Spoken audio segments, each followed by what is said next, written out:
ಅಂತಾದ ಅನುಭವವನ್ನು ನಿವಾರಿಸುವುದಕ್ಕೆ ನಿರಾಕರಿಸುವುದಕ್ಕಾಗುವುದಿಲ್ಲ. ಆ ಅನುಭವವನ್ನೇ ಪರಮ ಪ್ರಮಾಣವಾಗಿ ಮುಂದಿರಿಸಿಕೊಂಡು ಅದಕ್ಕೆ ಕೇಳಿದ್ದನ್ನು ಜೊತೆಯಾಗಿಸಿಕೊಂಡು ನನ್ನ ಮನ ತೆರೆದರೆ ನನಗೆ ಅಪ್ಪನ ಮನಸ್ಸು ಕಂಡೀತು ಅಂತ ಯಾಕೋ ಅಂತರಂಗ ಹೇಳ್ತಾ ಉಂಟು. ಆದ್ದರಿಂದ ಅನುಸರಗಳನ್ನು ಹೊಂದಿದ್ದರೂ ಕೂಡ ವಿಧೇಯನಾಗಿ ವಿನೀತತೆಯಿದ್ದರೆ ಅವರ ಪಾದ ಮೂಲಕ ಕೊಡಮಟ್ಟ ಅವರನ್ನೇ ಮಾತಾಡ್ತೇನೆ, ಅವರನ್ನೇ ಮಾತಾಡಿಸ್ತೇನೆ. ಅಪ್ಪ ಅಧಿಕಾಯ ವಂದಿಸಿಕೊಂಡೆ. ಎದ್ದೇಳು, ನಾನು ಸಿದ್ಧನಾಗಿದ್ದೇನೆ. ಹೇಗೆ ಮುಂದೆ ನಿಲ್ತೀಯ, ಹಿಂದೆ ನಿಲ್ತೀಯ, ಬದಿಯಲ್ಲಿ ನೀವು ಹೊರಟ್ರೆ ನಿಮ್ಮ ಮುಂದೆ ಅಲ್ವಪ್ಪ ನಾವಿರ್ಬೇಕಂತ. ಹೌದು, ನಿಮ್ಮ ಮುಂದಿನಿಂದ ನಾವಿರಬೇಕು ಅಂತಾದ್ರೆ ನೀವು ಯಾವುದರತ್ತ ಲಕ್ಷ್ಯ ನೆಟ್ಟಿದ್ದೀರೋ ಅದು ನಿಮಗಿಂತ ಮೊದಲು ನಾವು ಕಾಣುವ ಹಾಗಿರ್ಬೇಕು. ಸಮಸ್ಯೆ ಇದ್ರೆ ಹಿಂದೆ ನಿಂತರೆ ಸಮಸ್ಯೆ ಏನು ಅಂದರೆ ಸಮಸ್ಯೆ ಉಂಟು ಅಂತ ಹಿಂದೆ ನಿಂತರೆ ಆಗಲೂ ಒಂದು ಸಮಸ್ಯೆ ಉಂಟು. ನಾನು ಅತಿಕಾಯನಾದ ನನ್ನ ಮುಂಭಾಗದಲ್ಲಿರುವುದು ದಶಕಂಠ ರಾವಣನಾದ್ದರಿಂದ ಆಗಲೂ ನನಗೆ ಮುಂದೆ ಕಾಣುವುದಿಲ್ಲ.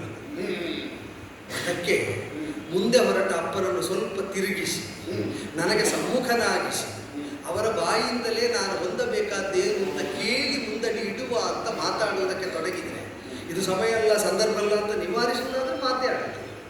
ಯಾಕೆಂದ್ರೆ ರಾಕ್ಷಸೇಶ್ವರನ ಅನುಮತಿ ಇಲ್ಲದೆ ಮಾತಿಲ್ಲ.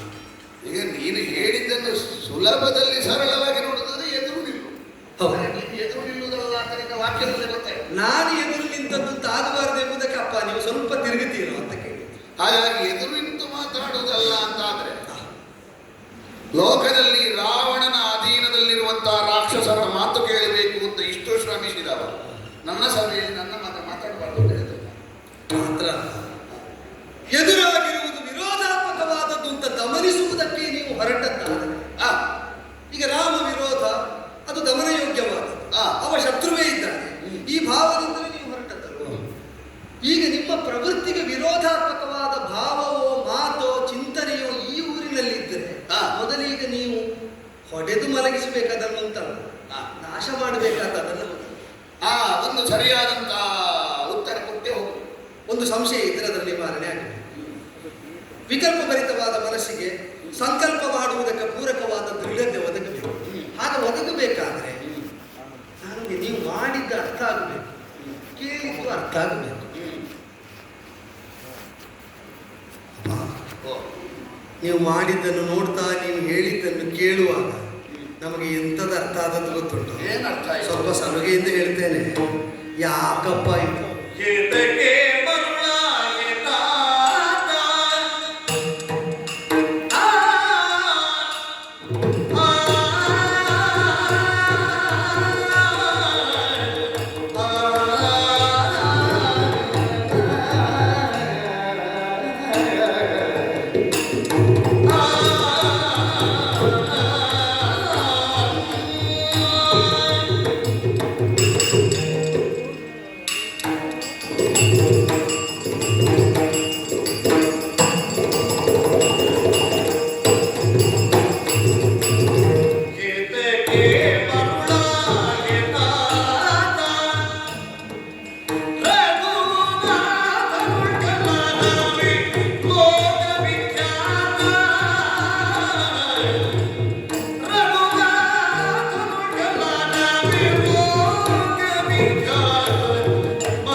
ಎಲ್ಲರನ್ನಲ್ಲೋ ಕಂಡ್ರೆ ಅದನ್ನು ಸ್ವೀಕರಿಸುವವರಿಗೆ ಅದು ತೊಡಕಲ್ವ? ಕಂಡ್ರೆ ತೊಡಕು. ನೀವು ಆಡಿದ್ದ ಹಾಗೆ ನಮಗೆ ಕಾಣ್ತಾ ಉಂಟಲ್ಲ. ಯಾವುದು? ಯಾಕೆ? ನೀವು ಪರಾಕ್ರಮ ತೋರುವೆನು ಅಂತ. ಹೌದು. ಕಪಿಘಟಕದ ಸುಗಳ ಹೀರುವೆನು ಅಂತ. ಹೌದು. ರಾಮನನ್ನು ಲಕ್ಷ್ಮಣನನ್ನು ರಣದಲ್ಲಿ ಕೆಡ ಹಾಕದೆ ಹಿಂದೆ ಮುಂದೆ ಆಗುವುದಿಲ್ಲ. ಈ ಸ್ಥಿತಿಯಲ್ಲೂ ನಿಶ್ಚಯದಾರ್ಢ್ಯದಿಂದ ನೀವು ಇದನ್ನು ಹೇಳಬೇಕಾದ್ರೆ ಸರಿ, ಪ್ರಬಲವಾದ ಒಂದು ವಿಕ್ರಮಿಯನ್ನು ಎದುರಿಸುವಂತಹ ಮೊದಲು ಹೊಂದಿದ ಯೋಚನೆಯನ್ನೇ ನೀವು ಮಾತಾಗಿಸ್ತಾ ಇದ್ದೀರೋ ಅಂದ್ರೆ ನಿಮ್ಮ ಮಾತಿನಲ್ಲೇ ರಣಘೋಷ ಮೊಳಗುವಾಗ ಒಂದು ರೂಪ ಕೈ ಎದ್ದು ನಿಂತಿದೆ. ಕುರಿಗೆ ಹೆಬ್ಬುಲಿ ಅಂಜು. ಹೌದು. ವಿರೋಧಿಯನ್ನು ಇನ್ನೂ ನೀವು ಕೀಳಾಗಿ ಒಂದು ಕುರಿಯಾಗಿ, ಅದು ಹೆಬ್ಬುಲಿಯ ಮುಂದೆ ನಿಂತ ಕುರಿಯಾಗಿ ಕಲ್ಪಿಸಿ ಮಾತಾಡುವುದಾದರೆ ಈಗ ನಿಮ್ಮನ್ನು ಅನುಸರಿಸುವವರು ಅದೇ ಭಾವದಲ್ಲಿ ಬರಬೇಕು. ಅವರು ದೊಡ್ಡ ವಿಷಯ ಅಲ್ಲ, ಆ ವ್ಯಕ್ತಿಗಳ ಪರಾಕ್ರಮ ವಿಶೇಷ ಅಲ್ಲ, ಅದು ಗಮನಿಸುವುದಕ್ಕೆ ಸುಲಭ ಸಾಧ್ಯ ಎಂಬ ಆತ್ಮವಿಶ್ವಾಸ ಇಲ್ಲಿ ಜಾಗೃತವಾಗದೆ ಈಗ ನಾವು ನಮ್ಮದನ್ನು ನಾವು ಮಾಡಲಿಕ್ಕಾಗಲ್ಲ. ಈಗ ನಾವೇನಾದ್ರೂ ಮಾಡಬೇಕು ಅಂತ ಆದ್ರೆ ಅದನ್ನೇ ನೆಚ್ಚಿಕೊಂಡು ನಂಬಿಕೊಂಡು ಮುನ್ನಡೆಯಬೇಕು. ಅನುಭವ ಹಾಗಿಲ್ಲ ಅಂತ ದೇವಾಂತಕರ ಮರಣದ ತನಕ ನಿಮಗ ಬಂದ ರಣವರ್ತಮಾನ ಪ್ರತಿಯೊಂದು ಕೂಡ ಸಾರಿ ಸಾರಿ ಹೇಳ್ತಾ ಇರುವಾಗ ಈಗಲೂ ಅವರನ್ನು ಕುರಿಗಳು ಅಂತಲೇ ನೀವು ಹೇಳ್ತಾ ಇದ್ರೆ ಏತಕ್ಕೆ ಬರಲ್ಲ? ಪೂರ್ವದಲ್ಲಿ ಮನುಷ್ಯ ವರ್ಗದ ಕುರಿತಾಗಿ ನಿಮಗೊಂದು ಆಗ್ರಹವು ತುಚ್ಛಭಾವವು ಇದ್ದದ್ದು ನಾವೆಲ್ಲ ಬಲ್ಲೆವು. ಆದರೆ ಸ್ವಾನುಭವದಿಂದ ಅವನು ಅಡಿಗಡಿಗೂ ಗೆಲುವನ್ನೇ ಹೊಂದುತ್ತಾ ಮುನ್ನಡೆಯುತ್ತಾ ಇರುವಾಗ ರಘುನಾಥನಾಗಿ ಅಂದರೆ ರಘುವಂಶೀಯರಾದವರು ಅಧೀನವಾಗಿರಿಸಿಕೊಳ್ಳಬಹುದಾದ ಪ್ರತಿಯೊಂದನ್ನು ತನಗೆ ಅಧೀನವಾಗಿ ಇರಿಸಿಕೊಂಡು ಅವ ಈ ಕಾಲದಲ್ಲಿದ್ದಾನೆ. ಮೃಗಪಕ್ಷಿ ಮನುಷ್ಯ. ಈಗ ರಘುವಂಶೀಯರಾದವರಿಗೆ ಅಧೀನವಾಗಿರಬಹುದಾದ ವಸ್ತು ವಿಷಯ ವ್ಯಕ್ತಿಗಳು ಶಕ್ತಿಗಳು ಸರಿ ನೋಡಿದರೆ ಎಲ್ಲವೂ ಅಧೀನವಾದದ್ದನ್ನು ಕಾಣುವುದಿಲ್ಲ. ಹೇಗದು?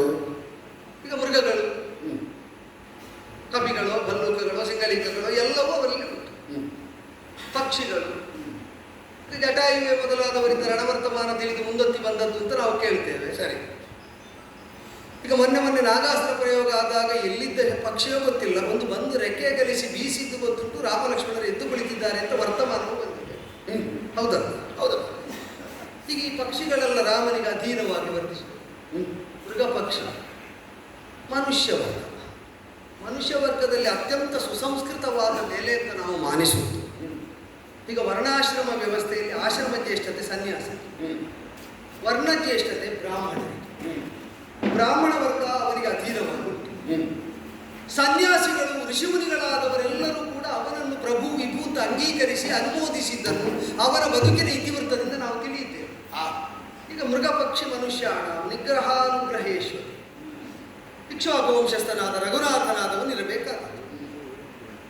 ಈಗ ಅವನನ್ನು ವನವಾಸಿ, ಅಸಹಾಯ, ದುರ್ಬಲ, ನಿರ್ಬಲ ಈ ಭಾವದಿಂದಲೇ ಸೀತಾವ್ಯಾಜದಿಂದಲೇ ಒಂದು ವಿರೋಧ ಸಮನಿಸುವಂತೆ ಮಾಡಿ ಅವನನ್ನೇ ಲಂಕಾಭಿಯೋಗ ಮಾಡುವುದಕ್ಕೆ ಪ್ರಚೋದನೆ ಕೊಟ್ಟು ಇಲ್ಲಿಗೆ ಬಂದು ನಿಂತಾಗ ಒಡೀತೇನೆ ಅಂತ ಹೊರಟಂತ ಇಷ್ಟರ ತನಕ ನೀವು ಅವರನ್ನೇನಾಗಿ ಕಲ್ಪಿಸಿದ್ದೀರೋ ಅಷ್ಟೇ ರಾಮ ಅಂತ ನಿರೂಪಿಸುವ ಏನನ್ನೂ ಸಾಧಿಸಲಾಗದೆ ಈಗಲೂ ಗುರಿಗಳು ಅಂತ ಹೇಳಿದರೆ ಇದು ನಮ್ಮನ್ನು ಹುಚ್ಚುಪಟ್ಟಿಸುವುದು, ನೀವು ಹುಚ್ಚಾಟ ಆಡುವುದು ಎಂಥದ್ದು ಅಂತ ಗೊತ್ತಾಗುವುದಿಲ್ಲ.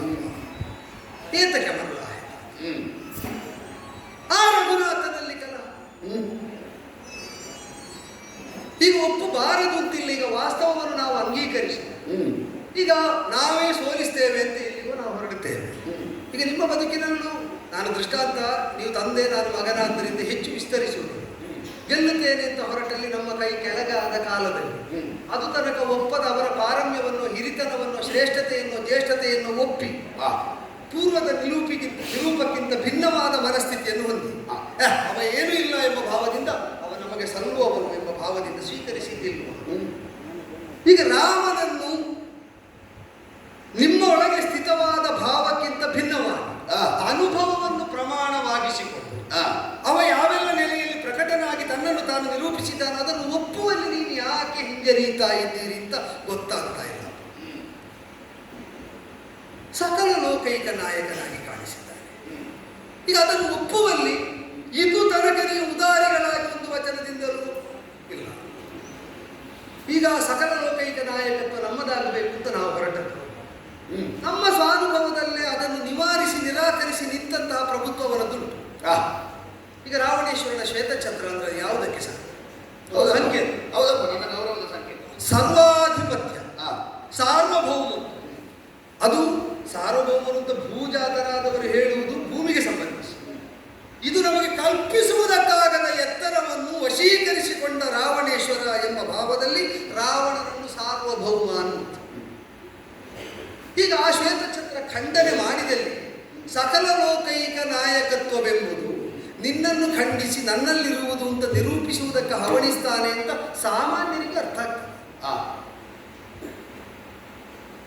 ಈಗ ಲೋಕಲೋಕಾಂತರವನ್ನು ಗೆಲ್ಲುವುದಕ್ಕೆ ಅತಲ ವಿತರಾದಿ ಶಬ್ದ ಅಧೋಲೋಕಗಳು, ಭೂರ್ಭುವಾದಿ ಶಬ್ದ ಊರ್ಧ್ವಲೋಕಗಳು, ಅದೇ ನಮಗೆ ಗಡಿ ಮರ್ಯಾದ ಎಂಬುದಾಗಿ ತಿಳಿದು ಸರ್ವಲೋಕಾಭಿಯೋಗವನ್ನು ಮಾಡುವುದಕ್ಕೆ ಮನ ಮಾಡಿಕೊಳ್ಳುವುದು, ವಶ್ಯವಾಗಬಹುದಾದ ಎಲ್ಲವನ್ನು ವಶೀಕರಿಸಿಕೊಂಡು ಇದ್ದೀವಿ. ಆದರೆ ಲೋಕದ ಸಕಲಕ್ಕೂ ಅವ ನಾಯಕ ಅಂತ ತೋರಿಸ್ತಾ ಇದ್ದ.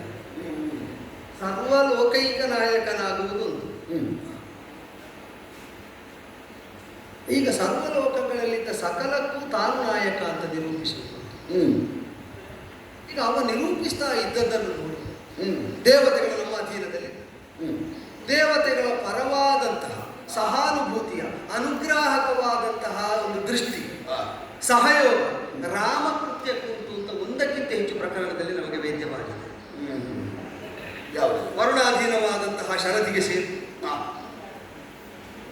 ಈಗ ಅದಾಹ್ಯವಾದಂತಹ ಲಂಕೆಯನ್ನು ಸುಟ್ಟುರಿಸಿದ ಅಗ್ನಿಯ ಉರಿ ನಮಗೆ ಬೆಚ್ಚಿ ಬೀಳಿಸುವಂತೆ ತಾಗಿ ನಮ್ಮನ್ನು ಬೇಯಿಸಿ ಅಲ್ವಾ ವಾದ ಸಂಭವನೆನಿಸಿದಂತಹ ಯಾರು ಇಲ್ಲದಿದ್ದರೆ ವಾಯುವೇ ಇಲ್ಲ ಅಂತ ತನ್ನ ಬದುಕಿನಿಂದ ನಿರೂಪಿಸಿದನು. ಈಗ ಹನುಮಂತನಿಗೆ ಬಾಲ್ಯದಲ್ಲೇ ಇಂದ್ರಾಘಾತ ಒಳಗಾದಾಗ ಈಗ ನಾವು ಕೇಳಿದ ಕಥೆ ಸತ್ಯ. ವಾಯುವೇ ಸ್ತಬ್ಧನಾಗಿ ಗುಹಾಂತರಾಳಕ್ಕೆ ಹೋಗಿ ಅಡಗಿದನಂತೆ.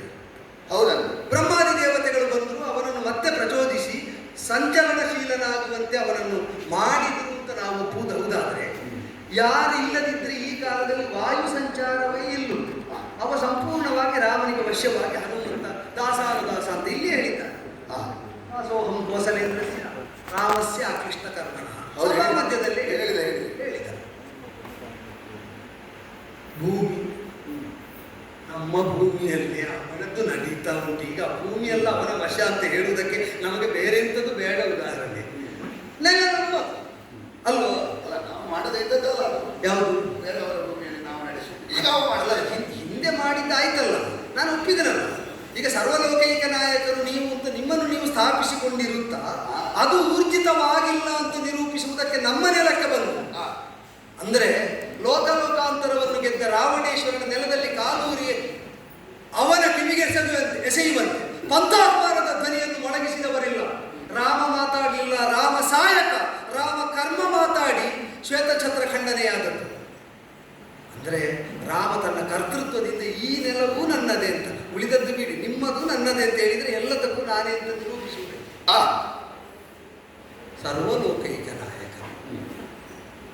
ಅಂದರೆ ನೀರೆಂತೂ ಆಯ್ತಲ್ಲ, ಪೃಥ್ವಿಯ ತೇಜ, ವಾಯು, ಅವಕಾಶವೇ ಆಕಾಶ. ನಾವು ಈಗ ಆಕಾಶವನ್ನು ಗ್ರಹಿಸುವುದಾಗಲ್ಲ, ಎಲ್ಲೆಲ್ಲ ಅವಕಾಶ ಉಂಟು ಅದೆಲ್ಲ ಆಕಾಶ. ಹೌದು. ಈಗ ಅವನಿಗೆ ಅವಕಾಶ ನಿರಾಕರಿಸುವುದಕ್ಕೆ ಯಾವ ನೆಲೆಯಲ್ಲೂ ನಮಗಾಗಲಿಲ್ಲ. ಅವ ತನಗೆ ಅವಕಾಶ ಬೇಕು ಅಂತ ಹಂಬಲಿಸಿದ, ಅಂದರೆ ತಾನು ಪ್ರವೃತ್ತಿ ತೋರುವುದಕ್ಕಾಗಿ ಎಳಸಿದ ಯಾವ ಕ್ಷೇತ್ರದಲ್ಲೂ ನಮಗವನನ್ನು ನಿರ್ಬಂಧಿಸುವುದಕ್ಕಾಗಲಿಲ್ಲ, ನಿಷೇಧಿಸುವುದಕ್ಕಾಗಲಿಲ್ಲ, ನಿವಾರಿಸುವುದಕ್ಕಾಗಲಿಲ್ಲ. ಅಂತಂದರೆ ಪಂಚಭೂತಾತ್ಮಕವಾದ ಪ್ರಪಂಚದಲ್ಲಿ ಸರ್ವಕ್ಕೂ ತಾನು ಅತೀತನಿದ್ದೇನೆ, ಎಲ್ಲವೂ ನನ್ನ ಅಧೀನ ಇದೆ ಅಂತ ಅವರು ತೋರ್ತಾ ಇರುವಾಗ ಸಕಲ ಲೋಕೈಕ ನಾಯಕನು ಅಂತ ಅವರನ್ನು ಒಪ್ಪುವಲ್ಲಿ ನಿಮಗೇನು ತೊಡಕಾಯಿತು? ಸರ್ವಾತ್ಮಕ, ಎಲ್ಲರೊಳಗೂ ಅವನಿದ್ದಾನೆ, ಎಲ್ಲರೊಳಗೂ ಅವನಿದ್ದಾನೆ ಅಂತ ನಾವು ನಿರೂಪಿಸುವುದಕ್ಕೆ ಋಷಿಮುನಿಗಳ ಮನಸ್ಸನ್ನು ಆವರಿಸಿದ ರಾಮಚಿತ್ರವನ್ನು ಬಗೆದು ನೋಡಿದರೆ ಅಥವಾ ಸಹಾನುಭೂತಿಯಿಂದ ಪರಿಶೀಲನೆ ಮಾಡಿದರೆ ಸಾಕಾಗ್ತದೆ. ಈಗ ಯಾರಿಗೋ ಒಬ್ಬರಿಗೆ ಮಾತ್ರ ಪ್ರಿಯವಾಗುವಂತೆ ಕರ್ತವ್ಯ ಎಸಗುವವರನ್ನು ಋಷಿಮುನಿಗಳು ಹೆಚ್ಚಾಗಿ ಅನುಮೋದಿಸುವುದಿಲ್ಲ. ವಿರೋಧಿಸ್ತಾರೆ ಅಂತಲ್ಲ, ಅವರ ಸಂಸಾರ ಅವರ ಪಾಡು ಅವರಿಗೆ ಎಂತ ಬಿಟ್ಟು ಬಿಡ್ತಾರೆ.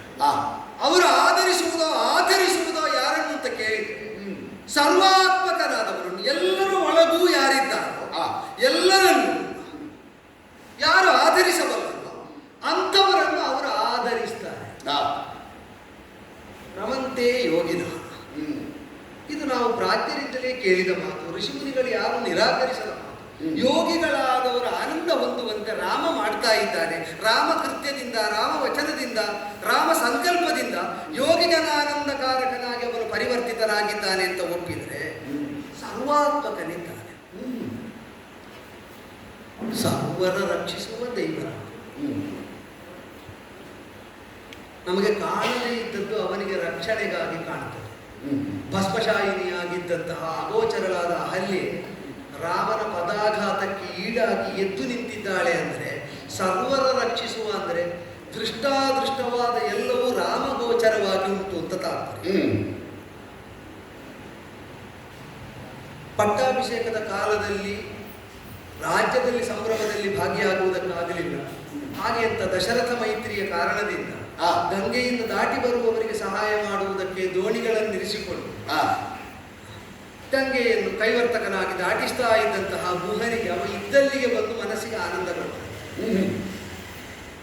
ಸರ್ವರನ್ನೂ ರಕ್ಷಿಸುವವ ಎಂಬ ಅಚಲವಾದ ಶ್ರದ್ಧೆಯಿಂದ ಅವರಿಗಾಗಿಯೇ ಧ್ಯಾನಿಸ್ತಾ ಇರುವ ಅನೇಕರಿಗೆ ವನಾಭಿಮುಖಿಯಾಗಿ ಅವರು ಬರ್ತಾ ಇರುವಾಗ ದರ್ಶನ ಕೊಡ್ತಾ ಬಂದನಂತೆ. ಕಾರ್ಯಕಾರಣ ಸಂಬಂಧವನ್ನಿಟ್ಟು ಈ ಪ್ರಪಂಚ ವ್ಯಾಪಾರವನ್ನು ತರ್ಕಿಸಿ ನೋಡುವ ಸಾಮಾನ್ಯರ ಮತಿಗೆ ಇದು ಅರ್ಥ ಆಗುವುದಿಲ್ಲ. ರಾಮ ಕಾಡಿಗೆ ಬರುವುದು ಅಂತ ಕಾರ್ಯಕಾರಣ ಭಾವದಿಂದ ನೋಡಿದರೆ ಪಿತೃವಚನ ಹುಟ್ಟಿದ ಮೇಲೆ ಗೊತ್ತಾಗುತ್ತೆ.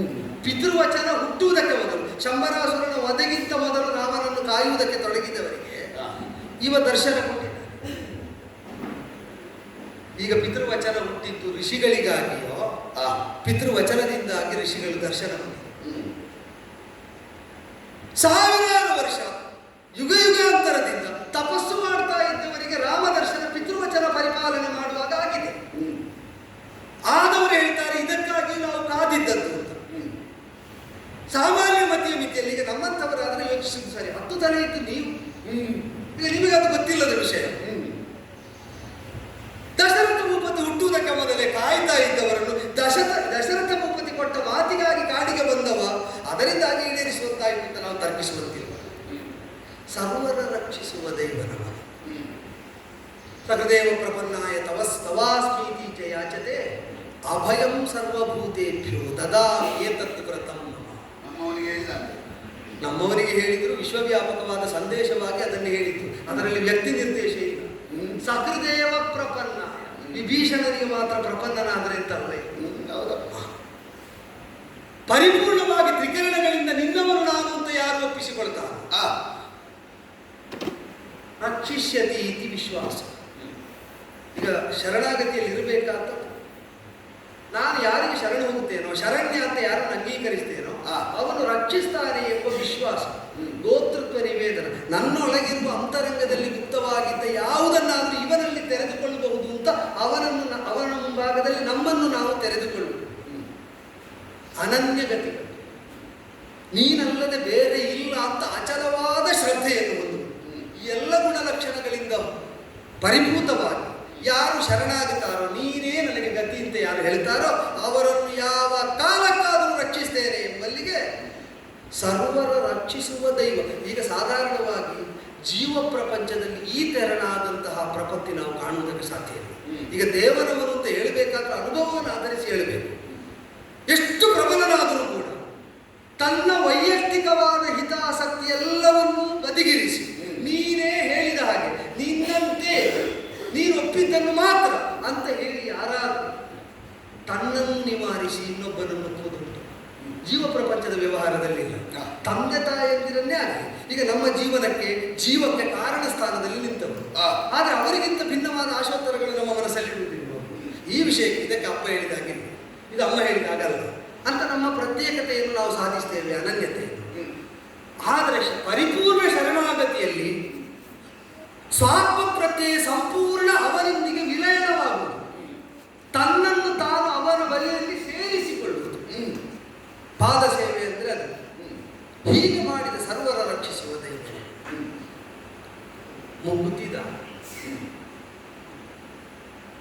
ಈಗ ಪರದಲ್ಲಿ ಮುಕ್ತಿ ಕೊಡುವ ದೈವದ ಕುರಿತು ಕೇಳಿದೆ. ಆ ಇಹದಲ್ಲಿ ಬಿಡುಗಡೆಯನ್ನು ಹಂಬಲಿಸಿ ಮುಕ್ತಿಯನ್ನು ಯಾರೆಲ್ಲ ಅಪೇಕ್ಷಿಸಿದ್ದಾರೆ ಅವರೆಲ್ಲರ ಆ ದುಸ್ಥಿತಿಯಿಂದ ಮುಕ್ತಿ ಕೊಡ್ತಾ ಬಂದವ. ಈಗ ರಾಮ ಮುಕ್ತವಾಗಿಸದಿದ್ದರೆ ಪಿತೃವಚನ ಮುಕ್ತಿ ಹೊಂದುತ್ತಿದ್ದ. ಕೈಕಾದೇವಿಯ ಆ ದುಸ್ಥಿತಿ ಮುಕ್ತಿ ಆಗ್ತಿತ್ತು ಇಲ್ಲ. ಋಷಿಮುನಿಗಳ ಸಂಕಲ್ಪಕ್ಕೊಂದು ಮುಕ್ತಿ ಸಿಗ್ತಿತ್ತು ಇಲ್ಲ. ಜಟಾಯುವಿಗೆ, ಕಬಂಧನಿಗೆ, ಶಬರೀದೇವಿಗೆ, ಹನುಮಂತನಿಗೆ, ಸುಗ್ರೀವನಿಗೆ, ಯಾಕೆ ವಾಲಿಗೆ, ಸೀತಾದೇವಿಯ ದುಃಖಕ್ಕೆ, ಇದೆಲ್ಲವನ್ನು ನೋಡುವಾಗ ಅವರು ಅದು ತನಕ ಇದ್ದ ಸ್ಥಿತಿಯಿಂದ ಬಿಡುಗಡೆಯನ್ನು ಕಲ್ಪಿಸಿಕೊಟ್ಟವರು ಮುಕ್ತಿದಾಯಕರು. ಮಾತಾಡ ಬದುಕು ಬೇಕು ಅಂತ ನಿಮ್ಮನ್ನು ಆಶ್ರಯಿಸಿದವರೇ ಎಲ್ಲ ಇರುವುದು. ಬದುಕಿನ ನಂತರವೂ ನೀನು ಬೇಕು ಅಂತ ಆಶ್ರಯಿಸಿದವರೇ ರಾಮನ ಬಳಿಯಲ್ಲಿರುವುದು. ಈಗ ಯಾವುದು ಶಾಶ್ವತ? ರಾಕ್ಷಸರ ಬದುಕು ಹೀನಾಯವಾಗಿದೆ, ನಮಗೊಂದು ಬದುಕು ಬೇಕು ಅಂತ ರಾವಣೇಶ್ವರನನ್ನು ಸೇವಿಸಿದವರೇ ರಾಕ್ಷಸ ಪರಿವಾರದಲ್ಲೆಲ್ಲ ಇರುವುದು. ರಾಮನ ಜೊತೆಯಲ್ಲಿರುವ ಒಬ್ಬನಾದ ಬದುಕಿಗಾಗಿ ಮಾತ್ರ ಆಶ್ರಯಿಸಿದವರು ಇದ್ದಾರೆ. ಬದುಕಿನ ನಂತರವೂ ನಮಗೆ ರಾಮನಿದ್ದಾನೆ ಎಂಬ ಶಾಶ್ವತವಾದ ಸ್ಥಿತಿಯನ್ನು ಗತಿಯನ್ನು ಒಪ್ಪಿ ಅದನ್ನು ಕೊಡಬಹುದಾದ ಶಾಶ್ವತನವನು ಎಂಬ ಭಾವದಿಂದ ಅಚಲ ಶ್ರದ್ಧೆ ಇರಿಸಿ ಶರಣಾಗತರಾದವರೇ ರಾಮಪಾಳೆಯದ ಯೋಧರು. ಅವರ ಮುಂಭಾಗದಲ್ಲಿ ನೀವೀಗ ಯುಕ್ತಿ ಹಿಡಿದುಕೊಳ್ಳೋದು, ಶಕ್ತಿ ಪ್ರದರ್ಶನಕ್ಕೆ ಹೊರಟ್ರೆ ನಿಮ್ಮನ್ನು ಯುಕ್ತಿ ನಡೆಯಬೇಕು ಅಂತ ಆದರೆ ಯುಕ್ತಿಯೆಲ್ಲ ಹುಟ್ಟಿದ್ದು ನಾವು ಹುಟ್ಟಿದ ಮೇಲೆ ನಮ್ಮ ಯುಕ್ತಿ ಹುಟ್ಟು ನಮಗಿಂತ ಮೊದಲೊಂದು ಉಂಟಲ್ಲ, ಏನಾದ್ರು ಅಂದ್ರೆ ನಮಗಿಂತ ಆದಿಯಲ್ಲಿದ್ದ ಯಾವುದರ ಆದಿ ನಮಗೆ ತಿಳಿದಿಲ್ವೋ ಅದನ್ನೇ ನಾವು ಆದಿ ಅಂತ ಗುರುತಿಸ. ಸರಿ ಅಲ್ವಾ? ಈಗ ರಾಮ ಶಕ್ತಿಯ, ರಾಮ ಸಾಮರ್ಥ್ಯದ, ರಾಮ ಪ್ರಕಟಣೆ ಆದಿ ಏನು? ದಶರಥಾತ್ಮಜನಾದರೆ ನೀವು ಹೇಳಿದಂತೆ ಕುರಿಗೆ ಹೆಬ್ಬುಲಿ ಎಂಬುದು ಸರಿಯಾಗಿ. ಈಗ ನಿಮ್ಮ ದಶಮುಖ ಚಿಂತನೆ ದಶರಥಾತ್ಮಜಕ್ಕಿಂತ ಸೂರ್ಯವಂಶೀಯತೆಗಿಂತ ಮನುಷ್ಯತ್ವಕ್ಕಿಂತ ಅತೀತವಾದ ಗುಣಸಿದ್ಧಿ ಸಾಧನೆಗಳು ರಾಮನಲ್ಲಿ ಮೇಳೈಸಿದೆ ಅಂತಾದರೆ ಒಂದು ಆದಿ ವಸ್ತು, ಅದಕ್ಕೆ ಆದಿ ಯಾವುದು ಗೊತ್ತಿಲ್ಲದ ತನಕ ಅದನ್ನೇ ಒಪ್ಪಬೇಡ. ನಾವು ಆದಿ ವಸ್ತುರಾದವನು ಅವನಲ್ಲಿ ಯುಕ್ತಿಯಿಂದ ನಾನು ಮಾಡ್ತೇನೆ ಹಾಗೆ ಅಂತ ಹೇಳಿದರೆ ಪೂರ್ವಾಪರ ವಿರೋಧವಾಗಿ ನಾವು ಹಾಗೆ ಆಡುವವರನ್ನು ರೂಢಿಯಲ್ಲಿ ಹುಚ್ಚು ಕಟ್ಟಿಸುವುದು, ಮರಳಾಟಿಕೆ, ಮರಳು ಹೀಗೆಲ್ಲ ಹೇಳುವುದು. ಯಾರು ಹೇಳಲಿಲ್ಲ ಎಂಬುದರಿಂದ ಅವರಿಗೆಲ್ಲ ಹಾಗೆ ಎಣಿಸುವಂತೆ ನೀವು ಆಡಿ ಮಾಡುವುದಕ್ಕೆ ಹೊರಟ್ರೆ ಅವರು ಮನದಲ್ಲಾದರೂ ನಮ್ಮ ಕುರಿತು ಹೀಗೆ ಮಾತಾಡುವುದಿಲ್ಲಪ್ಪ. ಅದನ್ನು ಅರ್ಥ ಮಾಡಿಕೊಂಡು ಕೇಳಿಸಿಕೊಳ್ಳದವರ ಹಾಗೆ ನೀವು ಹೊರಟು ನಿಂತರೆ ಮೈ ಬಂದೀತು, ಮನಸ್ಸು ಬಂದೀತು ನಿಮ್ಮನ್ನು ಅನುಸರಿಸಿ. ಈಗ ನಿಮ್ಮ ಬೆಂಬಲಿಗರು ನಿಮ್ಮನ್ನು ಅನುಸರಿಸಬೇಕು ಅಂತಂದ್ರೆ ತ್ರಿಕರಣಗಳಿಂದ ಅನುಸರಿಸಬೇಕು. ಭೀತಿಯಿಂದಲೋ ಅಥವಾ ಪ್ರೀತಿಯಿಂದಲೋ ಮೈಯನ್ನು ನಿಮಗೊಡ್ಡಿದರು, ಮನಸ್ಸಿನಲ್ಲಿ ಮಾತಿನಲ್ಲಿ ಅವರು ಪ್ರತ್ಯೇಕತೆಯನ್ನು ಸಾಧಿಸಿದರೆ ನಿಮ್ಮ ಬೆಂಬಲಿಗರ ವರ್ಗವೇ ದುರ್ಬಲವಾಗುವಲ್ಲಿ ನೀವೇ ಕಾರಣರಾದಂತಾಗುತ್ತದೆ. ನಾವು ಹೋಗುವಾಗ ನಮ್ಮ ದೌರ್ಬಲ್ಯವನ್ನು ನೀಗಿಕೊಂಡು ಪ್ರಾಬಲ್ಯವನ್ನು ಒಟ್ಟು ಮಾಡಿಕೊಂಡು ಯುದ್ಧಕ್ಕೆ ಹೊರಡಬೇಕು. ಈಗ ನಮ್ಮವರನ್ನು ದುರ್ಬಲರಾಗಿಸಿ ಆದರೂ ನೀವು ದುರ್ಬಲರಾದರೂ ಒಟ್ಟಿಗೆ ಬಂದಿತ್ತ ಕರ್ಕೊಂಡು ಹೋದ್ರೆ ಸಾಯುವುದಕ್ಕೆ ಕರ್ಕೊಂಡು ಹೋಗುವುದು ಅಂತ ಆಗುವುದಿಲ್ಲ. ಬದುಕನ್ನು ತೆರೆದಿಟ್ಟು ತೋರಿ ವೈಭವವನ್ನು ಮೆರೆಸಿದ ರಾವಣೇಶ್ವರನಿಗೆ ರಾಕ್ಷಸ ಪಾಳೆಯಕ್ಕೆ ಹೀಗೆ ಸಾವೆಂಬಂತಹ ಒಂದು ತುತ್ತನ್ನು ತೆಗೆದು ಮುಗಿದು ಕೊಡುವುದಕ್ಕೆ ಹೇಸಿಗೆಯಾಗುವುದಿಲ್ಲ. ಯಾಕೆ ಎಂಬುದೇ ರಾಕ್ಷಸಾನ್ವಯದಲ್ಲಿ ಇವತ್ತು ಜೀವಂತವಾಗಿರುವ ದೊಡ್ಡ ಪ್ರಶ್ನೆ. ಅತಿಕಾಯ ಅಧ್ಯಯನ ಮಾಡುವಲ್ಲಿ ಎರಡು ಕ್ರಮ. ಒಂದು ಅಧ್ಯಯನ ಮಾಡಿದ ಮೇಲೆ ನಿರ್ಣಯ ಮಾಡುದು, ಇವ ದೊಡ್ಡವ, ಇವ ಸಣ್ಣವ, ಇವ ಒಳ್ಳೆಯವ, ಇವ ಕೆಟ್ಟವ, ಇವ ಆ ಕಡೆಯವ, ಇವ ಈ ಕಡೆಯವ, ಇದೊಂದು ಕ್ರಮ. ಇನ್ನೊಂದು ಮೊದಲೇ ನಿರ್ಣಯ ಮಾಡುದು, ಇವ ಒಳ್ಳೆಯವ, ಇವ ಕೆಟ್ಟವ, ಇವ ಅಂಥವ, ಇವ ಇಂಥವ. ಇದಕ್ಕೆ ಬೇಕಾದ ಹಾಗೆ ಅಧ್ಯಯನ. ನಿನಗೆ ನಿನ್ನ ಮಾತುಗಳಲ್ಲಿ ನೀನು ತುಂಬಾ ಸಮಯದಿಂದ ಈ ಬಗ್ಗೆ ಯೋಚಿಸ್ತಾ ಇದ್ದಿ ಅಂತ ಕಾಣ. ಅದು ಸರಿ. ರಾಮ ದೊಡ್ಡವ ಎನ್ನುವಂತಹ ಒಂದು ನಿರ್ಣಯಕ್ಕೆ ಬಂದು ನೀನು ಇದನ್ನೆಲ್ಲ ಯೋಚಿಸಿದ್ದೀಯೋ? ಹಾಗೆ ಕಾಣುವಂತೆ ನಿನ್ನ ಮಾತುಗಳುಂಟು. ಯೋಚನೆಗೆ ಅನ್ಯರ ಮಾತು ಪ್ರಚೋದನೆ ಕೊಡಬಹುದು, ಇರಬಹುದು, ಅನ್ಯರ ಕೃತಿಯು ಕೊಡಬಹುದು.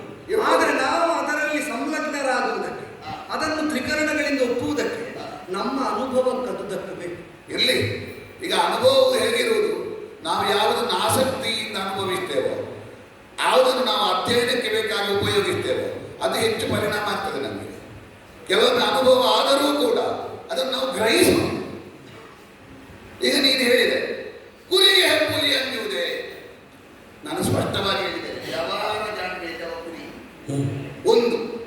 ಇನ್ನೊಂದು ದಶಮುಖನ ವಾಕ್ಯ, ಲಂಕಾಧೀಶನಾದ ರಾವಣನ ವಾಕ್ಯ. ಕುರಿಗೆ ಹೆಪ್ಪುಲಿ, ಹೆಪ್ಪುಲಿ ಎಂಬುದಾಗಿ ನನ್ನನ್ನೇ ಹೇಳ್ಕೊಂಡಲ್ಲ, ಅದು ಗೊತ್ತಾಯ್ತಲ್ಲ. ಕೇವಲ ನನ್ನನ್ನು ಮಾತ್ರ ಅಲ್ಲ, ರಾವಣನ ಶಕ್ತಿ ಅಂತ ಹೇಳಿದ್ರೆ ಇಡೀ ಲಂಕಾ ಸಾಮ್ರಾಜ್ಯದ ಶಕ್ತಿ. ಅದನ್ನು ಒಬ್ಬೊಬ್ಬನಿಗೂ ಅನ್ವಯ ಮಾಡಬೇಕು ಅಂತ ಹೇಳಿ ಲಂಕೆಯಲ್ಲಿ ನನ್ನ ಹಿಂದಿನಿಂದ ಯಾರೆಲ್ಲ ಬರ್ತಾರೆ ಅವನಿಗೆ ಒಬ್ಬೊಬ್ಬನಿಗೂ ಆ ಹುಲಿಯ ಶಕ್ತಿ ಉಂಟು ಅಂತ ಅಲ್ಲ. ಎದುರಿರುವವ ನಮ್ಮ ಸಕಲ ಶಕ್ತಿಯನ್ನು ಉಪಯೋಗಿಸಿದ್ರೆ ಅವ ಕುರಿ. ಈ ಒಂದು ಸಮನ್ವಯದಿಂದ ನಾನು ವೀರವಾಕ್ಯವಾಗಿ ಆಡಿದ ಮಾತು ನಿಮಗೊಂದು ಪೂರ್ವಾಪರ ಸಮನ್ವಯಕ್ಕೆ ಏನೋ ವಿರೋಧ ಕಂಡಿತು. ಹೀಗೆ ನೀನು ಭಾವಿಸುವುದಿದ್ರೆ ಸಮನ್ವಯ ಮಾಡಲಿಕ್ಕೆ ಉಂಟು, ಸುಲಭ ಉಂಟು. ನೀನು ಏನೆಲ್ಲ ಹೇಳಿದ್ದೀಯೋ, ರಘುನಾಥನದು ಕಲಹರಿ, ಸಕಲ ಲೋಕೈಕ ನಾಯಕನು, ಸರ್ವಾತ್ಮಕನು, ಇದೆಲ್ಲ ನಾನು ಮಾಡಿದೆ, ಅದೇ ದಾರಿದೆ ಅವನ ಆಗಲ್ಲ. ಈಗ ನೀನೇನು ಹೇಳಿದೆ, ಅಪ್ಪಯ್ಯ ನಿಮ್ಮ ಶ್ವೇತ ಛತ್ರ ನಿಮ್ಮ ರಾಕ್ಷಸಾಧಿಪತ್ಯದ 14 ಲೋಕದ ಆಧಿಪತ್ಯದ ಸಂಕೇತ ಅಲ್ವಾ? ಹೌದೇ ಹೌದು, ಮುಗಿದಿಲ್ಲ ಒಂದು ಯುದ್ಧ. ಈಗ ಅದಕ್ಕೊಂದು ಉತ್ತರ ನಿಜವಾಗಿ ನಾನು ಸೋತಿದ್ದೇನೋ ಗೆದ್ದಿದ್ದೇನೆ ಅಂತ ನಿರ್ಣಯ ಆಗುದೇ ಅವಾಗ. ಇವ ಮುದ್ದು ಅವ ಅಯೋಧ್ಯೆಗೆ ತಲುಪಲಿಲ್ಲ, ಇನ್ನು ಸಮರಾಂಗಣದಲ್ಲೇ ಇದ್ದಾನಲ್ಲ. ಈಗಲೇ ನೀನು ಅವಸರದ ತೀರ್ಮಾನಕ್ಕೆ ಬರಬೇಡ. ಈಗ ನನ್ನ ಶ್ವೇತ ಛತ್ರ ಬಿಡು. ಈಗ ಅಯೋಧ್ಯೆಯ ಛತ್ರದ ಮೇಲೆ ನಾನು ರಕ್ತ ಹಾಕಿ 21 ಸಲ ಬರಬಾರದು. ಈಗ ಅಪ್ಪ ನಾನು ಅನರಣ್ಯ ಎನ್ನುವಂತ ಅಯೋಧ್ಯೆಯ ಚಕ್ರವರ್ತಿಯ ರಕ್ತವನ್ನು ಅವರ ಸಾಕೇತದ ಕೇತನಕ್ಕೆ ಹಾಕಿ 20 ತಲೆಮಾರುಗಳ ಕಾಲ ಅಯೋಧ್ಯೆಯಿಂದ ಯಾವ ವಿರೋಧವೂ ಇಲ್ಲದೆ ಬದುಕಬೇಕು ನಾನು. ಈಗ ಈಗ ಈಗ ಶ್ವೇತಛತ್ರ ಕುರಿತು ಕೆಲವು ದಿವಸ ಆದಲ್ಲ, ಈಗ ಇಷ್ಟು ತಲೆಮಾರು ಬದುಕಿದ ರಾವಣ ಜೀವ ಇಲ್ಲಿದ್ದ. ಈಗ ನೀನು 5-6 ದಿವಸದ ಕೆಲವು ದಿವಸದ ಹಿಂದೆ ಆದ ಒಂದು ಪ್ರಕರಣ ಒಂದು ಬಹುದೊಡ್ಡದಂತೆ ಯಾಕೆ ಕಾಣಲಿಕ್ಕೆ ಕಾರಣ ಆಯಿತು. ಈಗ ಹಿರಣ್ಯಕಶಿಪು ಮತ್ತು ದೇವತೆಗಳ ಯುದ್ಧದಲ್ಲಿ ಆತ್ಯಂತಿಕ ಗೆಲುವು ಯಾರಿಗೆ ಅಂತ ಯಾರಿಗೆ ನಮ್ಮಲ್ಲಿ ಕೇಳಿದ್ದು ನಾನು ನಿಗಮನಂತ ಹೇಳಿದಲ್ಲ. ಹೇಗೆ ಅಂತಕ್ಕೆ ನಾನು ಕೇಳ್ಬೋದಾ? ಹೇಗೆ ಅಂತ ಕೇಳ್ಬೋದಾ? ಹಿರಣ್ಯಕಶ್ಯಪನಿಗೆ ಯಾಕೆ ಗೆಲ್ಲುವುದು ಅಂತ ಕೇಳಿದೆ. ಹಿರಣ್ಯಕಶ್ಯಪನನ್ನು ಕೊಲ್ಲಿಕ್ಕೆ ಯಾವನನ್ನು ಮಾಧ್ಯಮವಾಗಿರಿಸಿ ಯಾವನನ್ನು ಮುಂದೆ ಬಿಟ್ಟರು ಅಂತ ಪ್ರಹ್ಲಾದನನ್ನೇ ಮತ್ತೆ ಹಾಗೆ ಬದುಕಲಿಕ್ಕೆ ಅವರು ಬಿಡಲಿಲ್ಲ. ಅವನಲ್ಲಿ ಇದನ್ನು ಸೆಳೆದುಕೊಂಡಿದ್ದಾರೆ. ಈಗ ಹಿರಣ್ಯಕಶ್ಯಪನ ತತ್ವಕ್ಕೆ ಆತ್ಯಂತಿಕವಾದ ಗೆಲುವು ಅಥವಾ ಅವರ ತತ್ವಕ್ಕೆ ಈಗ ಗೆಲುವು ಅಂತಂದ್ರೆ ಎದುರಾಳಿಯ ಬಲವನ್ನು ಸರ್ವಾತ್ಮನ ಗಮನಿಸುವುದು ಅಂತ ಒಪ್ಪಿದೆ. ನಾನು ಕೇಳಿದ್ದ ಆ ನೆಲೆಯಿಂದಲ್ಲ. ಅನರಣ್ಯನನ್ನು ಕೊಂದ ಮೇಲೆ ನೀವು ಬದುಕಿದ ಅವಧಿ ದೊಡ್ಡದು. ಹಿರಣ್ಯಕಶಿಪು ಕೃತಯುಗದ ದೇವದಮನವನ್ನು ಮಾಡಿ ಮೆರೆದ ಅವಧಿ ದೊಡ್ಡದು ಅಂತ ಕೇಳಿ, ನಿಖರವಾಗಿ ನನಗೆ ಗೊತ್ತಿಲ್ಲದಿದ್ರು ಅದನ್ನು ಆಯುರ್ಮಾನದ ಪ್ರಭಾವದಿಂದ ದೊಡ್ಡದು ಅಂತ ಹೇಳ್ಬೋದು, ಕಾಣ್ತಿರ್ಬೋದೇ. ಆದರೂ ದೇವತೆಗಳೇ ಗೆದ್ದರು ಅಂತ ಲೋಕದ ಬಹುಮಂದಿ ಒಪ್ಪುವುದಕ್ಕೆ ಕಾರಣ ಏನು? ಹಿರಣ್ಯಕಶಿಪುವನ್ನು ಯಾವನು ಕೊಂದಿದ್ದಾನೋ ಅವನನ್ನು ಆ ತನಕ ಹಿರಣ್ಯಕಶಿಪು ಸೋಲಿಸಲಿಲ್ಲ. ಅದು ದೇವಶಕ್ತಿ. ಈಗ ಗೆದ್ದದ್ದು ತಾಗುತ್ತೇನೆ. ನಿಮಗೆ ಗೆಲ್ಲುವಂತ ಬರಬೇಕಾದ್ರೆ ಎದುರಾಳಿಯ ಸರ್ವಶಕ್ತಿಗಳನ್ನು ಗಮನಿಸಬೇಕು. ನೃಸಿಂಹ ಶಕ್ತಿ ದೇವತೆಗಳದ್ದಾಗಿರುತ್ತ. ಹಿರಣ್ಯಕಶಿಪುವಿಗೆ ಅಲ್ಲಿಯ ತನಕ ಕಾಣಲೂ ಇಲ್ಲ, ಹಿರಣ್ಯಕಶಿಪು ಅದನ್ನು ಗೆಲ್ಲಲೂ ಇಲ್ಲ. ದೇವತೆಗಳಲ್ಲಿ ಹಿರಣ್ಯಕಶಿಪು ಗೆದ್ದಿದ್ದಾರೆ ಅಂತ ನಿರ್ಣಯ ಮಾಡುತ್ತೆ. ಅದು ಕಂಡಲ್ಲಿಗೆ ಹಿರಣ್ಯಕಶಿಪು ಸತ್ತಿದ್ದಾರೆ. ಅಲ್ಲಿಯ ತನಕ ಅವನಿಗೆ ಅಗೋಚರ. ಕಾಣದೇ ಇದ್ದದರಿಂದ ಗೆದ್ದಿದ್ದೇನೆ ಮೀರಿದ್ದೇನೆ ಅಂತ ಅರ್ಥ ಅಲ್ಲ. ಈಗ ಅನರಣ್ಯರನ್ನು ನೀವು ಕೊಂದರೆ ಸೂರ್ಯವಂಶೀಯವಾದ ಈ ಶಕ್ತಿ ಈಗ ಬಂದು ನಿಂತಿದೆ. ಅನರಣ್ಯರನ್ನು ಕೊಂದಂತಹ ಯುವ ರಾಮನಾಗಿ ನಿಮಗೆ ಆತ್ಯಂತಿಕವಾದ ಪರಿಭವವನ್ನು ತರುವಲ್ಲಿಯ ತನಕ ಅಥವಾ ನೀವು ರಾಮನನ್ನು ಮಡುಗುವಲ್ಲಿಯ ತನಕ ಅದೇ ನ್ಯಾಯನ ಅನರಣ್ಯರನ್ನು ನೀವು ಗೆದ್ದದ್ದು ಅಂತ ಹೇಳುವುದಕ್ಕಾಗುವುದಿಲ್ಲ. ಇಲ್ಲಿ ಕಾರಣ ಎರಡು ಕಾರಣ. ಅನರಣ್ಯನನ್ನು ಗೆದ್ದು ಸೂರ್ಯವಂಶೀಯರನ್ನು ದಮನಿಸಿದ್ದಕ್ಕೆ ನಿದರ್ಶಕವಾಗಿ ಒಂದು ಗಳಿಗೆಯ ಒಂದು ಆಳ್ವಿಕೆಯನ್ನು ಅಯೋಧ್ಯೆಯಲ್ಲಿ ನೀವು ಮಾಡಿದ್ದೀರಿ. ಇದೊಂದು ವಿಷಯ. ಈಗ ನಿರ್ಣಾಯಕವಾದ ಗೆಲುವು ಅಂತ ನಮ್ಮಷ್ಟಕ್ಕೆ ನಾವು ನಿರ್ಣಯಿಸುವುದಿದ್ರೆ ಅದನ್ನು ಲೋಕದಲ್ಲಿ ಹೇಳುವುದಕ್ಕೆ ಕಷ್ಟ. ನಿಮಗೆ ಈಗ ಅಂತರಂಗದಲ್ಲಿ ಗೆಲುವು ಅಂತ ಆಗ್ತದೆ. ನಾ ಸೋತ್ರೆ ಮನದ ನೆಮ್ಮದಿಯಿಂದ ಕಳ್ಕೊಳ್ಳಿಲ್ಲ ಅಂತ ಯಾರೋ ಸೋತ ಹೇಳ್ತಾರೆ. ಅದು ಅವನ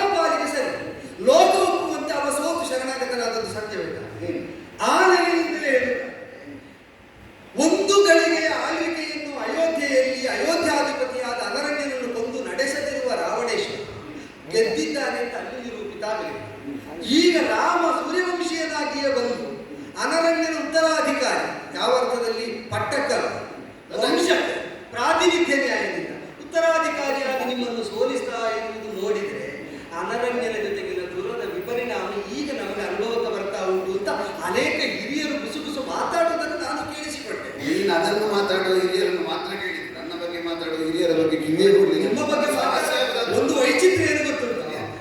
ಈಗ ಸರ್ವಲೋಕೈಕ ನಾಯಕರು, ಸರ್ವಾತ್ಮಕರು, ಇದೆಲ್ಲವನ್ನು ರಾಮನಿಗೆ ಹೇಳುವಾಗ ನನಗೂ ಹೇಳಬಹುದು. ಈಗ ಅನರಣ್ಯನ ಬಗ್ಗೆ ನೀನು ಹೇಳುತ್ತಾ ಈಗ ನೀನು ಹೇಗೆ ಅವಸರದ ತೀರ್ಮಾನಕ್ಕೆ ಬರ್ತೀನಿ? ನಾನು ಬರಲಿಲ್ಲ. ಈಗ ಅನರಣ್ಯನನ್ನು ಕೊಂದ ನಾನು ಒಂದು ದಿವಸವೂ ಅಯೋಧ್ಯೆಯಲ್ಲಿ ಆಳ್ವಿಕೆ ಮಾಡಿ ಒಪ್ಪೋಣ. ಈಗ ರಾಮ ಬರುವವರೆಗೆ ಚಕ್ರವರ್ತಿಯಾದ ಅನರಣ್ಯನನ್ನು ಕೊಂದದ್ದಕ್ಕೆ ಪ್ರತೀಕಾರವಾಗಿ ಏನಾದರೂ ಬಂತ ಇಲ್ಲಿಗೆ? ಅಲ್ಲಿಗೆ ಏನಾದರೂ ಬಂತ? ಬರಲಿಲ್ಲ. ಹಾಗಾದ್ರೆ ಇಷ್ಟು ಕಾಲಗಳ ಕಾಲ ಅಯೋಧ್ಯೆಯಿಂದ ನೀನು ಯಾರನ್ನು ಮೃಗ ಪಕ್ಷಿ, ಅದು ರಾಮನಿಗೊಬ್ಬನಿಗೆ ಸಂಬಂಧಿಸಿದ ಅಲ್ಲ ವಿಷಯ, ಇಕ್ಷ್ವಾಕು ವಂಶೀಯರಿಗೆಲ್ಲ ಸಂಬಂಧಿಸಿದ ವಿಷಯ ಅಲ್ಲ. ನಾನು ಇಕ್ಷ್ವಾಕು ವಂಶದ ಸಮರ್ಥನೆಗೆ ತೊಡಗಿದ್ದಲ್ಲ, ರಾಮನ ಸಮರ್ಥನೆಗೆ ಮಾತ್ರ ತೊಡಗಿ. ಅಲ್ಲ, ಇಕ್ಷ್ವಾಕು ವಂಶದವರಿಗೆ ದೋಷ ಬಂದರು. ಈಗ ನೀವು ಹೇಳಿದಂತೆ ಅನರಣ್ಯನನ್ನು ಕೊಂದ ಪ್ರತೀಕಾರ ಮಾಡುವಲ್ಲಿ ಇಕ್ಷ್ವಾಕು ವಂಶದವರು ಹಿಂದುಳಿದಿದ್ದಾರೆ ಅಂತ ಸಿದ್ಧಾಂತ ಆದರೂ ರಾಮನ ಶ್ರೇಷ್ಠತೆಗೆ ಅದು ಯಾವ ಬಾಧೆ ಇಲ್ಲ. ಅದು ಪ್ರಮೇಯ ಅಲ್ಲ ಅನ್ನೋದಿಲ್ಲ. ಹೇಳಿದ ಆ ವಾಕ್ಯ ಇಕ್ಷ್ವಾಕು ವಂಶೀಯರಿಗೆ ಸಂಬಂಧಿಸಿದವುದಲ್ಲ. ಇಕ್ಷ್ವಾಕು ವಂಶದಲ್ಲಿ ಅದನ್ನು ಅನುಷ್ಠಾನಕ್ಕೆ ಹೌದು, ಅದನ್ನು ಅನುಷ್ಠಾನಕ್ಕೆ ತರಬಲ್ಲವರಿಗೆ ಸಂಬಂಧಿಸಿದ್ದು. ಅಧಿಕಾರ ಉಂಟು, ಬಳಸಲಿಲ್ಲ ಅಂತಾದ್ರೆ ಬಳಸದವರ ದೋಷ ಬಿಟ್ಟು ಅಧಿಕಾರ ಇಲ್ಲ ಅಂತ. ನೀನು ಮುಂದುವರಿಸಿ ಅಯೋಧ್ಯೆಯನ್ನು ನೀವು ಗೆಲ್ಲಿಲ್ಲ ಅಂತ ಹೇಳಿದಕ್ಕೆ ಉತ್ತರ. ಹೌದು, ಅಯೋಧ್ಯೆಯನ್ನು ನಾನು ಗೆಲ್ಲಿಲ್ಲ ಅಂತ ಹೇಳಿದ್ವಿ, ಅಲ್ಲಿ ಆಳ್ವಿಕೆ ಮಾಡಲಿಲ್ಲ ಎನ್ನುವ ಕಾರಣಕ್ಕೆ ಅದರಲ್ಲಿ ಉತ್ತರ ಉಂಟಲ್ಲಪ್ಪ.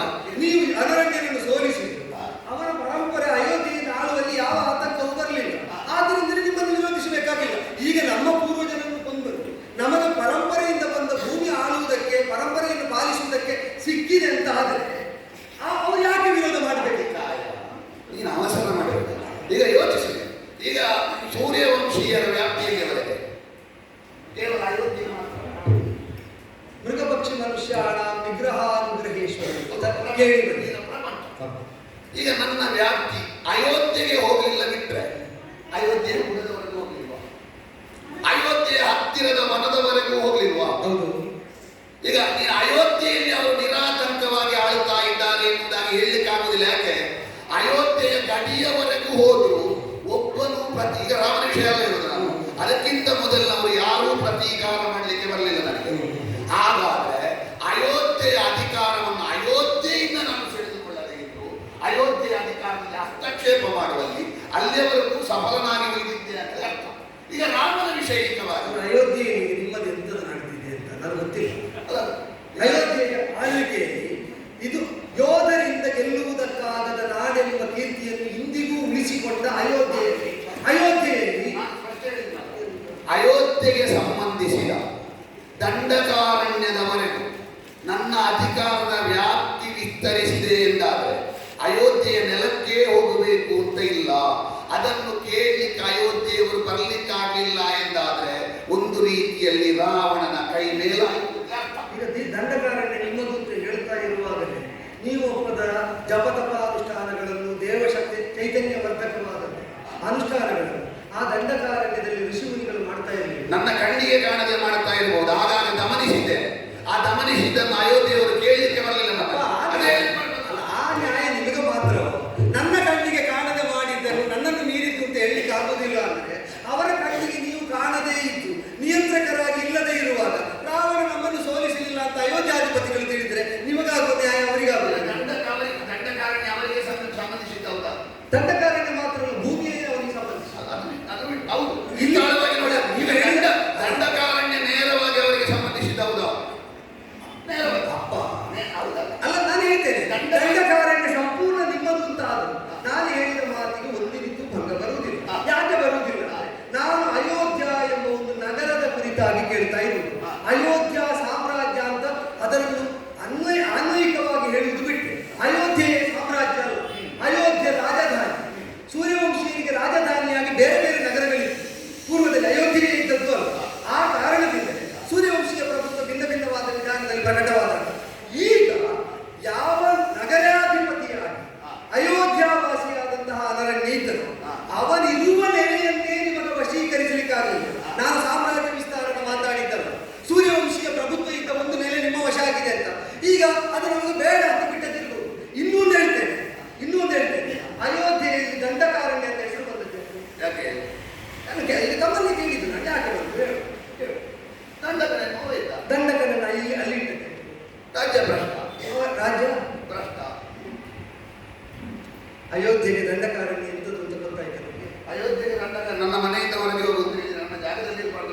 ನನ್ನ ಮನೆಯಿಂದ ಹೊರಗೆ ಹೋಗು ಅಂತ ಹೇಳಿದ್ರೆ ನನ್ನ ಮನೆಯಲ್ಲಿರುವಂತಹ ಯಾವ ವಿಷಯವೂ ನಿನಗೆ ಈಗ ಒಂದು ಯಾವುದು ಅಪ್ಪ ಈಗ ನಾನು ಇದ್ದೇ ಇದ್ದೇನೆ ಕೂತಿರುವುದು ನೀವು. ಈಗ ಯೋಚನೆ ಎದುಗಳಿಗೆ ರಾಜತ್ವ ಇಲ್ಲ, ಒಂದು ಶಾಪ ಇರುವುದಲ್ಲ, ತಾತನಿಗೆ ಹೇಗೆ ರಾಜನಾಗ ನನಗೆ ಹೇಗೆ ನನಗೆ ಅವರ ವಂಶಾನುಕ್ರಮ ಸರಿಯಾಗಿ ಗೊತ್ತಿಲ್ಲ. ಅಲ್ಲ ಬೇಡ, ಗೊತ್ತಿಲ್ಲ, ಗೊತ್ತಾಗುದು ಬೇಡ.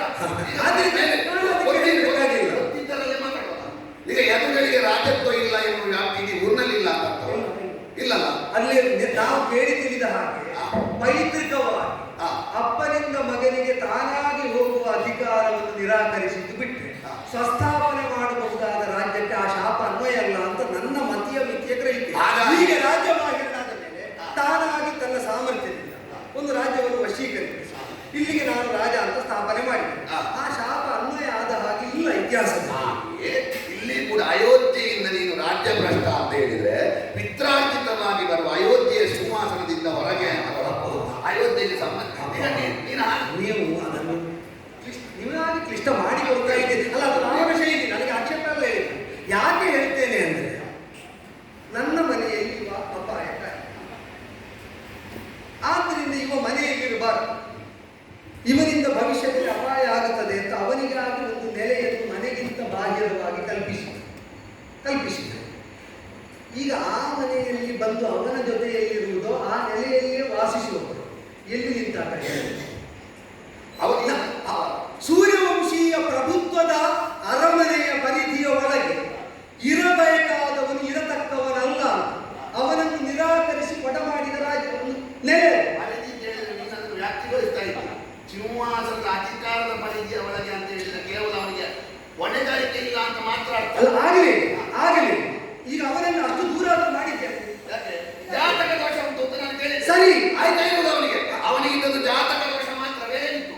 ಈಗ ದಂಡಕರಿಗೆ ಬೇರೆ ಇತ್ತು. ಆಮೇಲೆ ನಮ್ಮ ಗುರುಗಳ ಶಾಪ ಎಲ್ಲ ಸಿಕ್ಕಿದ ವಿಷಯ. ಈಗ ಅಲ್ಲಿವರೆಗೆ ಏನಿತ್ತು ದಂಡಕರಿಗೆ? ಜಾತಕ ದೋಷದಲ್ಲಿ ಏನಿರಲಿಲ್ಲ ಅಂದ್ರೆ ಇಡೀ ಜನ್ಮ ಉಂಟು ಜಾತಕದಲ್ಲಿ. ಅದೇ ಅಲ್ಲ ಏನಿತ್ತು ಇಡೀ ಜಾತಕದಲ್ಲಿ.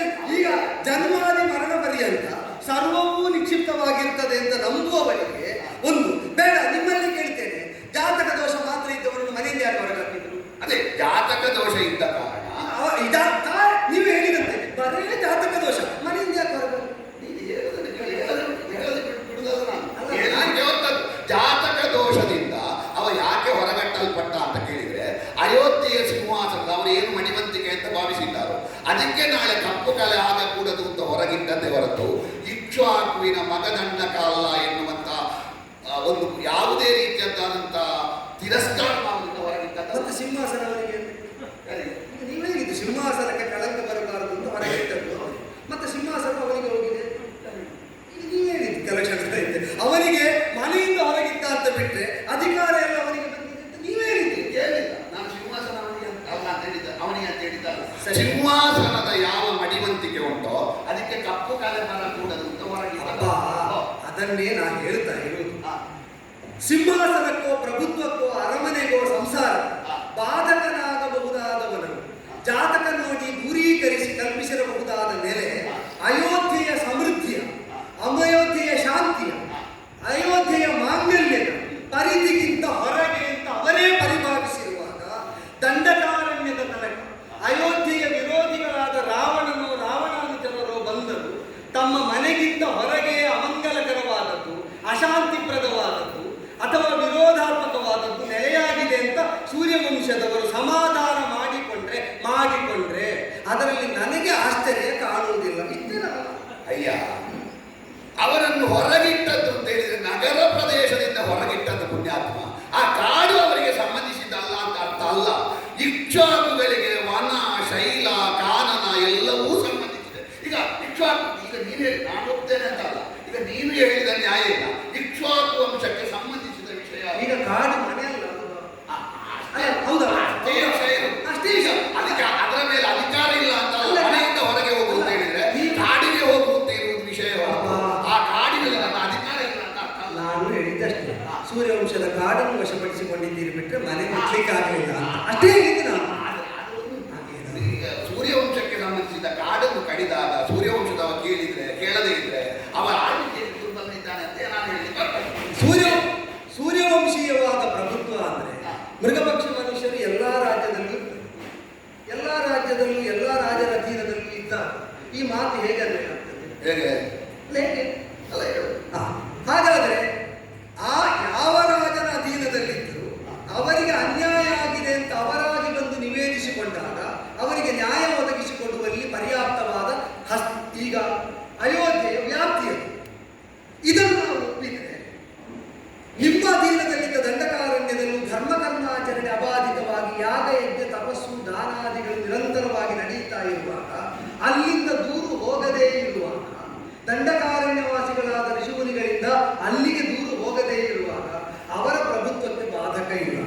ಅವರ ನೆಲೆಯಿಂದ ಆಳ್ವಿಕೆ ನಡೆಸಿ ಮಾಡಬೇಕಾದವರು ಮಾಡ್ತಾ ಬರ್ತಾ ಇರುವಷ್ಟು ಕಾಲ ಅವರು ಎಲ್ಲ ರಾಜ್ಯದಲ್ಲೂ ತಾವೇ ಪ್ರಭುಗಳು ಅಂತ ಹೋಗಿ ಅರಸೊತ್ತಿಗೆ ಸ್ಥಾಪಿಸಲಿಲ್ಲ. ಈಗ ನಿನಗೆ ಸಮಾಧಾನ ಆಗುವ, ನನಗೂ ಬೇಸರ ಆಗದ ಅಂತ ಹೇಳಬೇಕು. ನನಗೆ ಬೇಸರವೇ ಇಲ್ಲ, ನಿಮಗೆ ಬೇಸರ ಆಗಲಿದ್ದಲ್ಲ. ಯಾಕೆ ಯಾಕೆ ಅಂತ ಕೇಳಿದ್ರೆ ಈಗ ಅಯೋಧ್ಯೆಯವರು ಇರುವಾಗಲೇ ನಾವು ಚತುರ್ದಶ ಭುವನದಲ್ಲ ಆದದ್ದು, ಅಯೋಧ್ಯೆ ಹೊರಗಿದ್ದಲ್ಲ ಆದದ್ದು, ಅಯೋಧ್ಯೆಯವರು ಇರುವಾಗಲೇ ಆದದ್ದು ಎಂದಾದ್ರೆ ಅವರಿಗೆ ಲೋಕ ಎಲ್ಲ ಕಿವಿಗೆ ಬೀಳಿಲ್ವಾ? ಕಿವಿಗೆ ಬೀಳದೆ ಇರುವ ವಿಷಯ ಅಲ್ಲ. ತಮಗೆ ಅದು ಸಂಬಂಧ ಇಲ್ಲ ಎಂಬುದರಿಂದ ಬರಲಿಲ್ಲ ಅಲ್ವಾ? ಈಗ ಅವರ ಸಾರ್ವಭೌಮತ್ವ ಈಗ ಅವರು ಚಕ್ರವರ್ತಿ ಪೀಠ ಅಂತ ನೀವು ಇರುವಾಗಲೇ ಸ್ಥಾಪಿಸಿದ್ದಲ್ಲ. ಈಗ ನಾನು ಕೇಳ್ತೇನೆ, ಅಯೋಧ್ಯೆಯವರು ಈಗ ಅರಣ್ಯದ ನಂತರ ಬಂದವರು ಚಕ್ರವರ್ತಿ ಸ್ಥಾಪಿಸಿದವರು ಇದ್ದಾರೆ. ಈಗ ಚತುರ್ದಶ ಭುವನದಲ್ಲಣ ಅಂತ ಇರುವಾಗ ಚತುರ್ದಶ ಭುವನದಲ್ಲಣ ಅಂತ ಇಲ್ಲಿ ನೀವು ಸ್ತುತಿಪಾಠಕರಿಂದ ಹೊಗಳಿಸುತ್ತಿಲ್ಲ. ಭೂಮಿಯಲ್ಲಿ ತಾನು ಚಕ್ರವರ್ತಿ ಅಂತ ಹೇಳಿದವರು ನೀವು ಯಾಕೆ ಕೆಳಗಿಲ್ಲ? ಇಲ್ಲ, ಯಾಕಂದ್ರೆ ಒಂದೇ ಸಮಯದಲ್ಲಿ ಎರಡು ಚಕ್ರವರ್ತಿಗಳಾದವರಿಲ್ಲ. ಅಲ್ಲಿ ಒಬ್ಬ ಚಕ್ರವರ್ತಿ ಆಗುವುದು ಮತ್ತೊಬ್ಬ ಚಕ್ರವರ್ತಿಗೆ ಅಂತರ ಯಾವುದು? ಅದಲ್ಲ. ಈಗ ನಿಮ್ಮ ಚಕ್ರವರ್ತಿತ್ವದ ಸಾರ್ವಭೌಮತ್ವದ ಲೋಕಲೋಕಾಂತರದ ಪ್ರಭುತ್ವದ ವ್ಯಾಪ್ತಿಯಲ್ಲಿ ಸೂರ್ಯವಂಶಿಗೆ ಚಕ್ರವರ್ತಿ ಆಳ್ವಿಕೆ ಇಲ್ಲ ಅಂತ ಅವ ಗೆದ್ದು ನಿಂತು ತೋರಿಸಿದ್ದಾನಲ್ಲ, ನಿಮಗೆ ಅವ ಕಪ್ಪವು ಕೊಡ್ಲಿಲ್ಲ. ತಾನು ಆರ್ಯಾವರ್ತದಲ್ಲಿ ಚಕ್ರವರ್ತಿ ಅಂತ ಮೆರೆದಾಡುವುದನ್ನು ನಿಲ್ಲಿಸಲಿಲ್ಲ. ಈಗ ನಿಮ್ಮನ್ನು ಅವ ವಿರೋಧಿಸಬೇಕಾಗಿಲ್ಲ. ಯಾಕೆ? ಅವನಿಗೆ ಚಕ್ರವರ್ತಿ ಆಗುವುದು ಆರ್ಯಾವರ್ತದ ವ್ಯಾಪ್ತಿಯಲ್ಲಿ ಸಂಬಂಧಿಸಿದ ವಿಷಯ. ನಿಮ್ಮ ವ್ಯಾಪ್ತಿ ಯಾವುದು? ಲೋಕಲೋಕಾಂತರದ್ದು. ಆಗ ಚಕ್ರವರ್ತಿತ್ವ ಸ್ಥಾಪಿಸಿದವರನ್ನು ನೀವು ಗಮನಿಸಬೇಕಲ್ಲ. ಯಾಕೆ ಪ್ರತಿ ಚಕ್ರವರ್ತಿಗಳನ್ನು ನೀವು ಗಮನಿಸಲಿಲ್ಲ? ಅಲ್ಲ, ಗಮನಿಸಬೇಕಾದ ಅನಿವಾರ್ಯತೆ ಸಿಗಲಿಲ್ಲ ನನಗೆ. ಯಾಕಂದ್ರೆ ನಾನು ಅಲ್ಲಿವರೆಗೆ ಹೋಗದೇ ಇದ್ರೆ ವಿಷಯವೇ. ನಾನು ಯಾವಾಗ ಗಮನಿಸಬೇಕು ಅಂತ ನಿಮಗೆ ಕಾಣೋದು ಗೊತ್ತುಂಟಾ? ಈಗ ಅನಾರಣ್ಯನನ್ನು ನಾನು ಹೊಡೆದು ನಾನು ಅವನ ಮೇಲೆ ಮುದ್ರೆಯನ್ನು ಒತ್ತಿದ್ದೇನೆ ಎನ್ನುವುದನ್ನು ವಿರೋಧಿಸಲಿಕ್ಕೆ ಒಬ್ಬ ಬಂದು ನಾನು ಗಮನಿಸಬೇಕಾದ ಅನಿವಾರ್ಯತೆ ಬರಲು ನನಗೆ ಆ ಅನಿವಾರ್ಯತೆ ಬರಲಿ. ಹಾಗಾಗಿ ಗಮನಿಸಲಿಕ್ಕೆ ಹೋಗಿಲ್ಲ. ನಿಮ್ಮ ಮೇಲೆ ನಿಮಗೆ ಹೇಗೋ ಅಯೋಧ್ಯೆ ಆಡಳಿತ ಅಬಾಧಿತವಾಗಿ ಧಾರ್ಮಿಕವಾಗಿರುವಲ್ಲಿಯ ತನಕ ಅಯೋಧ್ಯೆಗೆ ಭಂಗ ಇಲ್ಲ ಎಂಬ ಭಾವದಿಂದ ಅವರು ಸುಮ್ಮನಿರ್ತಾರೆ. ಆದ್ದರಿಂದಲೇ ಅವರ ನೆಲೆಯಲ್ಲಿ ಅವರಿದ್ದಾರೆ. ಆದರೆ ನನಗೆ ತೀರ ವಿರೋಧ ಏನು ಕಾಣ್ತದೆ, ಸಕಲ ಲೋಕೈಕ ನಾಯಕರು ಅಂತ ಹೇಳುವುದಕ್ಕೆ ಅಯೋಧ್ಯೆ ಮೇಲೆ ನಾನು ಅಭಿಯೋಗ ಮಾಡಿದ್ದೇನೆ ಅಂತ ಹೇಳುವ ಶ್ವೇತಛತ್ರ ಖಂಡನೆ ಮಾಡಿದ್ದು ನನ್ನ ಆಧಿಪತ್ಯದ ಮೇಲಿನ ಬಹುದೊಡ್ಡ ಆಕ್ರಮಣ ಅಂತ ಹೇಳಿದ್ರೆ ಅದು ದೊಡ್ಡ ಸಂಗತಿ ಅಲ್ಲ. ಇನ್ನೂ ಆತ್ಯಂತಿಕವಾದ ಪರಿಣಾಮ ಆಗಲಿಲ್ಲ. ಅವರು ಏನನ್ನು ಮಾಡಿದ್ದಾನೋ ಅದಕ್ಕೆ ಸರಿಯಾದ ಉತ್ತರವನ್ನು ಕೊಡಲಿಕ್ಕೆ ನಾನು ಇನ್ನೂ ಸಿದ್ಧನಿದ್ದೇನೆ. ಈಗ ಅದರ ವಿಷಯದಲ್ಲಿ ಕೈ ಅಲ್ಲಿಗೆ ನೀವೇ ನಾನು ಹೇಳಿದ್ದನ್ನು ಒಪ್ಪಿದಾಗ ಆಯ್ತು. ಆತ್ಯಂತಿಕ ಪರಿಣಾಮ ಬರುವ ತನಕ ನಿರ್ಣಯ ಮಾಡಬಾರದು ಅಂತಿದ್ರೆ ಅನರಣ್ಯ ಸತ್ತಲ್ಲಿ ಈಗ ಅದು ನಾವು ಕೇಳಿದ್ದೀವಿ. ಈಗ ಅನರಣ್ಯ ಪ್ರಕರಣ ನಾವು ಪ್ರಸ್ತಾವಿಸಿದ್ರಿಂದ ನಾನು ಹೇಳ್ತೇನೆ, ರಣಮಧ್ಯದಲ್ಲಿ ಆಡಿದ ಮಾತಂತೆ ಯದಿ ದತ್ತಂ ಯದಿ ಹುತಂ ಯದಿ ಮೇ ಸುಕೃತಂ ಅಂತ ಮಾಡಿದ್ರ ಯಾವುದು ಒಳ್ಳೇದು ಮಾಡಿದ್ರ ಯದಿ ಮುಕ್ತ ಪ್ರಜಾಸ್ವಾಮ್ಯ ಅಲ್ವೋ? ನಾನು ಪ್ರಜಾ ಪರಿಪಾಲನೆ ಮಾಡಿದ್ದು ಸರಿಯಾದ, ಯಜ್ಞ ಮಾಡಿದ್ದವದ ದಾನ ಕೊಟ್ಟದ್ದು ಹೌದ, ನನಗೆ ಸುಕೃತ ವಿಶೇಷ ಇದ್ರೆ ಉತ್ಪತ್ಸತೆ ಕುಲೇಹ್ಯಸ್ಮಿನ್ ಇಕ್ಷ್ವಾಕೂಣ ಮಹಾತ್ಮನ. ಅದು ಇಕ್ಷ್ವಾಕು ವಂಶಸ್ಥರ ಕುಲದಲ್ಲಿ ಉತ್ಪತ್ಸತೆ ಕುಲೇಹ್ಯಸ್ಮಿನ್, ಈ ಕುಲದಲ್ಲಿ ಹುಟ್ಟುತ್ತಾರೆ ಇಕ್ಷ್ವಾಕು ಮಹಾತ್ಮರು. ರಾಮೋ ದಾಶರಥಿರ್ನ, ದಶರಥಾತ್ಮಜನಾದ ರಾಮನೆಂಬವನು ಹುಟ್ಟುತ್ತಾನೆ. ಸಾಯುವ ಗಳಿಗೆಯಲ್ಲಿ ಅವನ ಕೇಶಪಾಶ ನಿಮ್ಮ ಕೈಯಲ್ಲಿ, ಕರವಾಳ ಇನ್ನೊಂದು ಕೈಯಲ್ಲಿ ಇರುತ್ತಾ ಕಡಿಯುವ ಮೊದಲು ಹೇಳಿದ ಮಾತು ಸತೇ ಹಂತ ಭವಿಷ್ಯ. ಸಾಯುವ ವೇಳೆಯಲ್ಲಿ ಹೇಳಿದ. ಯಾರನ್ನು ಹೇಳಿದ್ದಾನೆ? ನನ್ನ ತರ್ಕವನ್ನು ಒಪ್ಪು. ಅನರಣ್ಯದಿಂದ ಎಷ್ಟು ತಲೆಮಾರು? ತುಂಬಾ ಅನರಣ್ಯದಿಂದ ಎಷ್ಟು ತಲೆಮಾರು ನಂತರ, ಈಗ ರಾಮನಿಂದ 21 ತಲೆಮಾರು ನಂತರ ಹುಟ್ಟುವ ಜೀವದ ಕುರಿತಾಗಿ ಅನರಣ್ಯನಿಗೆ ಹೇಗೆ ಅರಿವು ಬಂತು? ಯಾರೇ ಗೊತ್ತು ವಸಿಷ್ಠರದ್ದು ಏನೆಲ್ಲ ಉಂಟು ಯಾರೇ ಗೊತ್ತು. ದಶರಥ ಅಂತ ಒಬ್ಬನಿಗೆ ಹೆಸರಿಟ್ಟು ಅವನ ಮಗನಿಗೆ ರಾಮ ಅಂತ ಹೆಸರಿಟ್ಟರೆ ಸಾಕಾಗುದಿಲ್ವಾ? ಸತ್ಯ ಆಗುದಿಲ್ವ ಅದು? ಅಲ್ಲ. ದಾಶರಥಿಯಾದಂತ ರಾಮನ ಕೈಯಿಂದ ನಿನಗೆ ಮರಣ ಅಂತ ಅನಗಣ್ಯ ಹೇಳಿದ್ದು ಯಾರಿಗೆ ಗೊತ್ತಿಲ್ಲದಿದ್ದು ವಸಿಷ್ಠನಿಗೆ ಗೊತ್ತುಂಟಲ್ಲ. ಒಬ್ಬನಿಗೆ ದಶರಥ ಅಂತ ಹೆಸರಿಟ್ಟ, ಅವನಿಗೆ ಹುಟ್ಟುವ ಮಗನಿಗೆ ರಾಮ ಅಂತ ಹೆಸರಿಟ್ಟ. ನನಗೆ ಕಾಣುದಷ್ಟೇ. ಅಲ್ಲ, ನಾನು ನಿಮ್ಮಲ್ಲಿ ಕೇಳು, 21 ತಲೆಮಾರಿನಲ್ಲಿ ಉಳಿದ 20 ತಲೆಮಾರಿಗೂ ಆ ಹೆಸರು ಯಾಕೆ ಇಟ್ಟಿಲ್ಲ? ಆದರೂ ವಸಿಷ್ಠನೇ ಇದ್ದದ್ದು. ವಸಿಷ್ಠ ಇದ್ದ. ಈಗ ಅವರಿಗೆ ಗೊತ್ತುಂಟಲ್ಲ, ಯಾರಿಗೆ ಗೊತ್ತಿಲ್ಲ. ಈಗ ಮೊದಲು ಹುಟ್ಟುವವರಿಗೆ ಅಜನಿಗೆ ದಶರಥ ಅಂತ ಹೆಸರಿಟ್ಟು, ದಶರಥನಿಗೆ ರಾಮ ಅಂತ ಹೆಸರಿಟ್ಟು ಯಾಕೆ ಇರ್ಲಿಲ್ಲ ಅಂತ ಕೇಳಿದ್ರೆ ನನಗೆ ನನ್ನದೇ ಕೆಲವರು ಹೇಳ್ತಾರೆ, ಈಗ ಯಾಕೆ ಅಶೋಕವನದಲ್ಲಿ ಸೀತೆ ಇದ್ದಾರೆ ಯಾಕೆ ಅಂತ ಹೇಳಿದ್ರೆ ಅಲ್ಲಿ ಇಡಬೇಕಿತ್ತು. ನನಗೆ ಆಕೆ ಇದ್ದದ್ದು ಎನ್ನುವುದಕ್ಕೆ ಬೇರೆ ಕಾರಣ ಇಲ್ಲ, ಅಲ್ಲಿ ಇಡಬೇಕು ಅಂತ ಕಂಡಿದ್ದು. ವಸಿಷ್ಠನಿಗೆ ಇಲ್ಲಿಯವರೆಗೆ ಕಾಣಲಿಲ್ಲ, ಈಗ ಕಂಡಿದ್ದು ಇಟ್ಟಿದ್ದ. ಅದಕ್ಕೆ ತರ್ಕದಲ್ಲಿ ಹೋಗ್ಲಿಕ್ಕೆಲ್ಲ ಉತ್ತರ ಹುಡುಕ್ಲಿಕ್ಕಿಲ್ಲ. ಈಗ ನಿನಗೆ ತರ್ಕ ಅಲ್ಲ. ರಮಂತೆ ಯೋಗಿನವನಂತೆ ನಿತ್ಯಾನಂದೇ ನಿದಾತ್ಮನೆ ಇತಿ ರಾಮಪದೇನ ಇದು ನಾನು ಹೇಳಿದ್ದಲ್ಲ. ಅದೇ ಸಾಕು, ಅದೇ ಸಾಕು. ಅವ ಯೋಗಿಗಳ ಮನಸ್ಸನ್ನು ರಮಿಸುವ ಎನ್ನುವುದು ನಮ್ಮ ವಿರೋಧಕ್ಕೆ ಸಾಕು. ಯೋಗಿಗಳ ಮನಸ್ಸನ್ನು ರಮಿಸುವ ರಾಮ ಹೌದಾದ್ರೆ ನಮ್ಮ ವಿರೋಧಕ್ಕೆ ಅದೊಂದೇ ಸಾಕು. ನೀವು ಹುಚ್ಚು ಕಟ್ಟಿಸುವ ಮಾತನ್ನೇ ಮತ್ತೆ ಮತ್ತೆ ಹೇಳ್ತಾ ಇದ್ದೀರಿ. ಅಲ್ಲ, ನೀವು ಹುಚ್ಚು ಕಟ್ಟಿಸುವ ಮಾತೇ ಹೇಳುದು. ಯಾಕೆ ಅಂದ್ರೆ ಈಗ ಪ್ರಶ್ನೆ ಇರುವುದು ನಿಮಗೆ ವಿರೋಧ ಯಾಕೆ ಎಂಬುದಕ್ಕಲ್ಲ, ರಾಮನನ್ನು ಮನುಷ್ಯ ಮಾತ್ರ ಅಂತ ನೀವು ನಿರೀಕ್ಷಿಸ್ತಾ, ಕುರಿಯಿಂದ ನಿರೂಪಿಸ್ತಾ, ನಿಮ್ಮನ್ನು ಹೆಬ್ಬುಲಿಯಿಂದ ಸಾಧಿಸುವುದಕ್ಕೆ ಹೊರಟ ನೆಲೆಯಲ್ಲಿ ಮನುಷ್ಯ ಮಾತ್ರನಾದವನು ಸರ್ವ ಋಷಿಮಾನಸದಲ್ಲಿ ಆನಂದ ಪ್ರದಾಯಕನಾಗುವುದಕ್ಕೆ ಹೇಗೆ ಸಾಧ್ಯ ಅಂತ ಪ್ರಶ್ನೆ ಅವರು ಹೇಳಿದ್ದಲ್ವ, ಋಷಿ ಮುನಿಗಳು ಹೇಳಿದ್ದಲ್ವ, ಅದನ್ನು ನಾನು ಒಪ್ಪಿಕೊಳ್ಬೇಕು ಅಂತ ಇಲ್ಲ. ಅವರಿಗೆ ಆನಂದ ಕೊಟ್ಟವ ಹೌದಾಗಿರ್ಬೋದು, ಅವರ ಮನಸ್ಸನ್ನು ರಮಿಸುವ ಆಗಿರ್ಬೋದು, ಅದನ್ನು ನಾನು ಒಪ್ಪಿಕೊಳ್ಬೇಕು ಅಂತ ಇಲ್ಲ. ನಾನು ಈಗಲೂ ಒಪ್ಪಿಲ್ಲ. ಹಾಗಾಗಿ ವಿರೋಧ. ಇನ್ನು ಸಕಲ ಲೋಕೈಕನಾಗಿ ಸರ್ವೋತ್ಮಕನಾಗಿ ಅವ ಹೇಗಿದ್ದಾನೆ ಅಂತ ತಿಳಿದಿದೆ. ಪ್ರೀತಿಯಿಂದ ನಾಯಕತ್ವವನ್ನು ತನ್ನದಾದಂತಹ ಸತ್ವದಿಂದ ಮತ್ತೊಬ್ಬರ ಹೃದಯದಲ್ಲಿ ಒತ್ತಿದ್ದ. ನಾನು ಒತ್ತಿದ್ದೇನೆ. ಹೇಗೆ ಒತ್ತಿದ್ದೇನೆ? ಪ್ರೀತಿಯಿಂದ. ಮತ್ತೊಬ್ಬನನ್ನು ಪ್ರೀತಿಗೊಳಿಸಿ, ಮತ್ತೊಬ್ಬನ ತಲೆ ಕಡಿದು, ಮತ್ತೊಬ್ಬನನ್ನು ದಮನಗೊಳಿಸಿ ನಾನು ಸಕಲ ಲೋಕೈಕನಾಗಲಿಕ್ಕೆ ಹೊರಟದ್ದು. ಈಗ ನೀನು ಹೇಳ್ತೀಯ ಅವರು ನಮ್ಮ ವಾಯು ಇಲ್ಲ ಹೇಳಿದೆ. ನಾನು ಹೋಗುವಾಗ ಪಂಚವಟಿಯ ನದಿಯಲ್ಲಿರುವಂತಹ ಗೋದಾವರಿ ನದಿ ಹರಿಯಲಿಕ್ಕೆ ಹೆದರಿದೆ, ಗಾಳಿ ಬೀಸಲಿಕ್ಕೆ ಹೆದರಿದೆ. ನೀನು ಹೇಳುವ ಪಂಚಭೂತಗಳಲ್ಲಿ ಯಾವುದನ್ನೆಲ್ಲ ಹೇಳ್ತೀವಿ ಅವುಗಳಲ್ಲಿ ಒಂದಾದ ಅಥವಾ ದಿಕ್ಪತಿಗಳಲ್ಲಿ ಒಬ್ಬರಾದಂಥ ಯಮನೋ ವರುಣನು ಅಥವಾ ಇಂದ್ರನಂತಹ ಮರುತ್ತನ ಯಾಗಕ್ಕೆ ನಾನು ಹೋಗುವಾಗ ನನ್ನ ಮುಂಭಾಗದಲ್ಲಿ ಮುಖ ತೋರಿಸಲಿಕ್ಕೆ ಹೆದರಿ ಒಬ್ಬ ನವಿಲಾಗಿ, ಒಬ್ಬ ಕಾಗೆಯಾಗಿ, ಒಬ್ಬ ಹಂಸ ಪಕ್ಷಿಯಾಗಿ, ಒಬ್ಬ ಒಬ್ಬ ಒಂದೊಂದು ರೂಪದಲ್ಲಿ ಒಬ್ಬ ಒತ್ತಿಕಾತವಾಗಿ ಎಲ್ಲ ಹೋಗಿದ್ದಾರೆ. ಯಾಕೆ? ರಾವಣನಿಗೆ ಹೆದರಿ. ಈಗ ರಾಮನ ಕಡೆಯಲ್ಲಿ ಹೋದ್ರಲ್ಲ, ಎದ್ದೆತ್ತಿನ ಬಾಲ ಇಡುವ ಸಂತಾನದವರು. ಈಗ ರಾಮ ದೊಡ್ಡವಾಗಿದ್ದಾನೆ ಅಂತ ಕಂಡಿದವರಿಗೆ ಅದೇ ನಿರ್ಣಯ ಆಗಬೇಕು ಅಂತ ಇಲ್ಲ. ಕಂಡಿದೆ, ಕಂಡು ದೊಡ್ಡ ವಿಷಯ ಅಲ್ಲ. ಅವರಿಗೆ ಕಂಡಿದೆ ಎನ್ನುವ ಕಾರಣಕ್ಕಾಗಿ, ಅವರು ದೊಡ್ಡದು ಮಾಡಿದ್ದಾರೆ ಎನ್ನುವ ಕಾರಣಕ್ಕಾಗಿ, ಅದಕ್ಕೆ ಬೇಕಾಗಿ ನಾವು ದೊಡ್ಡ ಸಂಗತಿ ಮಾಡಿಕೊಂಡು ತಲೆಹಾಳು ಮಾಡಿಕೊಂಡು ನಾವು ಇಲ್ಲಿಯೇ ಅದರ ಬಗ್ಗೆ ರಾಮ ಇಷ್ಟು ದೊಡ್ಡವ, ರಾಮ ಇಷ್ಟು ದೊಡ್ಡವ ಹೀಗೆ ನೀನು ಹೇಳಿದಾಗ ಯೋಚನೆ ಮಾಡಲಿಕ್ಕೆ ತೊಡಗಿದ್ರೆ ಎದ್ದು ನಿಲ್ಲುವವನು ಕುಳಿತುಕೊಂಡ. ಯಾಕೆ ಕುಳಿತುಕೊಂಡ? ಅವರ ಸ್ಥೈರ್ಯವು ಕುಂದಿ ಹೋದಿ. ಹಾಗಾಗಿ ಈಗಲೂ ಒಳಗಿರುವ ಸ್ಥೈರ್ಯ, ಆ ಸ್ಥೈರ್ಯಕ್ಕೆ ಪೂರಕವಾಗಿ ಬರುವ ಮಾತುಗಳು, ಇದು ನನ್ನ ವಾಕ್ಶಕ್ತಿಯ ಸಂಕೇತ. ನಾನು ಹೇಳಿದಂತ ಈ ತಂದೆ ತಾಯಿಗಳಿಗೆ ಜನಿಸಿದ ಕನ್ನನಲ್ಲ ಎನ್ನುವುದಕ್ಕೆ ಮೀಸೆಯನ್ನು ತಿಳಿದಿದ್ದು ನನ್ನ ಸ್ಥೈರ್ಯದ ಸಂಕೇತ. ಅದರೊಂದಿಗೆ ನನ್ನ ಕರ್ತೃತ್ವದ ಸಂಕೇತ, ನನ್ನ ಚಂದ್ರಹಾಸ ಎನ್ನುವ ಖಡ್ಗ ಈಗಲೂ ದುಡ್ಡು ಮಾಡಿ. ಈ ಬಾರಿ ನೀವು ಹುಚ್ಚು ಕಟ್ಟಿಸ್ತೀರಿ ಎಂದು ಒಂದು ಧೈರ್ಯ ಮಾಡಿ ಸಭೆಯಲ್ಲಿ ಎದ್ದು ನಿಂತು ಹೇಳುವ ಮನಸ್ಸು ಮಾಡಿದ ಮೇಲೆ, ಹೇಗೆ ತೊಡಗಿದ ಮೇಲೆ, ಈಗ ಸಭಾ ಅಭಿಮತ ಏನು ಅದನ್ನು ಸ್ಪಷ್ಟೀಕರಿಸುವಲ್ಲಿ ನೋಡುವ. ಈಗ ಸಿಟ್ಟು ಬಂದರೆ 4 ಕೊಡ್ತಾರೆ ಅಷ್ಟೇ, ಅದಕ್ಕಿಂತ ಹೆಚ್ಚು ಅಪ್ಪೇನು ಮಾಡಲಿಕ್ಕೆ ಇಲ್ಲ. ಆ ಕಾರಣದಿಂದ ಆ ಸಲುಗೆಯನ್ನು ಉಪಯೋಗಿಸಿ ಮಾತಾಡುವುದಕ್ಕೆ ತೊಡಗಿದೆ ಎಂದು ಹೇಳುವುದು. ರಘುನಾಥನಾದವನು ಸಕಲ ಲೋಕೈಕ ನಾಯಕ, ಸರ್ವಾತ್ಮಕ, ಸರ್ವರ ರಕ್ಷಿಸುವ ದೈವನ, ಮುಕುತಿದಾಯಕ, ನಿನ್ನ ಶಾಶ್ವತನಾದಂತಹ ಅವನಲ್ಲಿ ನಿನ್ನ ಯುದ್ಧ ನಡೆಯುವುದಕ್ಕಿಲ್ಲ ಎಂಬುದಕ್ಕೆ ಯಾವ ದೃಷ್ಟಾಂತಗಳು ಅಥವಾ ಪೂರ್ವ ನಿದರ್ಶನಗಳು ಅನಿವಾರ್ಯ ಇಲ್ಲದೆ ಇದು ಸಿದ್ಧಾಂತ ಆಗ್ತದೆ. ಹೇಗೆ ಗೊತ್ತುಂಟ?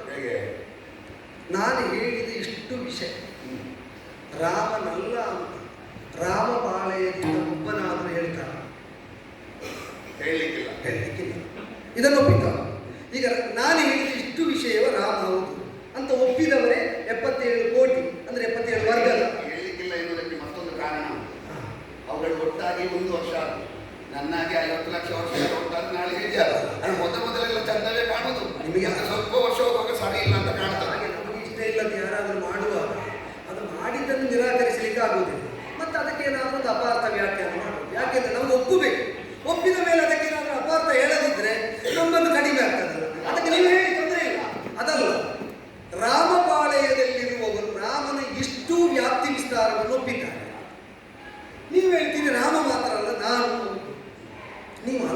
ಎನ್ನುವುದಕ್ಕೊಂದು ದೊಡ್ಡ ನಿದರ್ಶನ ಕೊಡಿ. ಏನು? ರಾವಣನಿಗೇ ಹುಟ್ಟಿದ ರಾವಣನ ಮಗ ರಾವಣನ ಸಭೆಯಲ್ಲಿ ನಿಂತು ರಾಮ ಇದು ಅಂತ ಹೇಳ್ತಾ ಇದ್ದ. ಅದು ನಮ್ಮ ದೇಶದ ವಾಕ್ಸ್ವಾತಂತ್ರ್ಯದ ಶಕ್ತಿ. ಯಾವುದು ವಾಕ್ಸ್ವಾತಂತ್ರ್ಯ? ಅವ ಕೊಡ್ಲಿಕ್ಕೆ ಇದೆಲ್ಲ ಕೊಟ್ಟಿದ್ದೆ. ಈಗ ನಿಮ್ಮ ದೇಶದ ವಾಕ್ ಸ್ವಾತಂತ್ರ್ಯದ ಮೊದಲ ಶಕ್ತಿ ರಾಮಪಾದದಲ್ಲಿ ಸೇವೆ ಮಾಡ್ತಾ ಉಂಟು.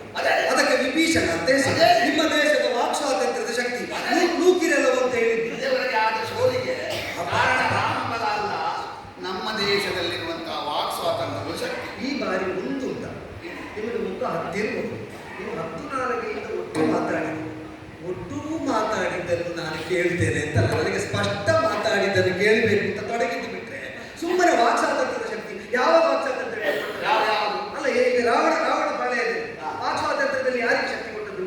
ನಿಮ್ಮ ಅಭಿಪ್ರಾಯ? ನೀವು ಹೇಳಿದ ಎದುರಾಳಿಯ ಮಾತನ್ನು ನೀವು ಹೇಳಿದ್ದರೆ ಗುಣದೋಷ ಅವನಿಶ್ಚಿತ್ಯ ತಕ್ವಾ ಧರ್ಮ ವ್ಯಪಾಶ್ರಯ ಕರಿಷ್ಯಾಮೀತಿಯ ಕಾರ್ಯ ಉಪೇಕ್ಷೆ ಸದನಾದ ರಾಮ ವಿರೋಧವನ್ನು ಸಾಧಿಸುವಾಗ ನೀವು ಹೇಳಿದ ಮಾತನ್ನು ಉಲ್ಲೇಖಿಸಿ ವಿಭೀಷಣ ಅಲ್ಲಿ ಪ್ರತಿಭಟನವನ್ನು ಸಭಾ ಮಧ್ಯದಲ್ಲಿ ಹೇಳಿದಾಗ ವಾಕ್ ಸ್ವಾತಂತ್ರ್ಯದ ಶಕ್ತಿ ಅಂತ ಹೇಳಿದ್ದನ್ನು ಯುಕ್ತಿಯುಕ್ತವಾಗಿ ಖಂಡಿಸುವುದಕ್ಕಾಗದೆ ನೀವು ಸಭೆಯವರಾಗಿದ್ದದ್ದು.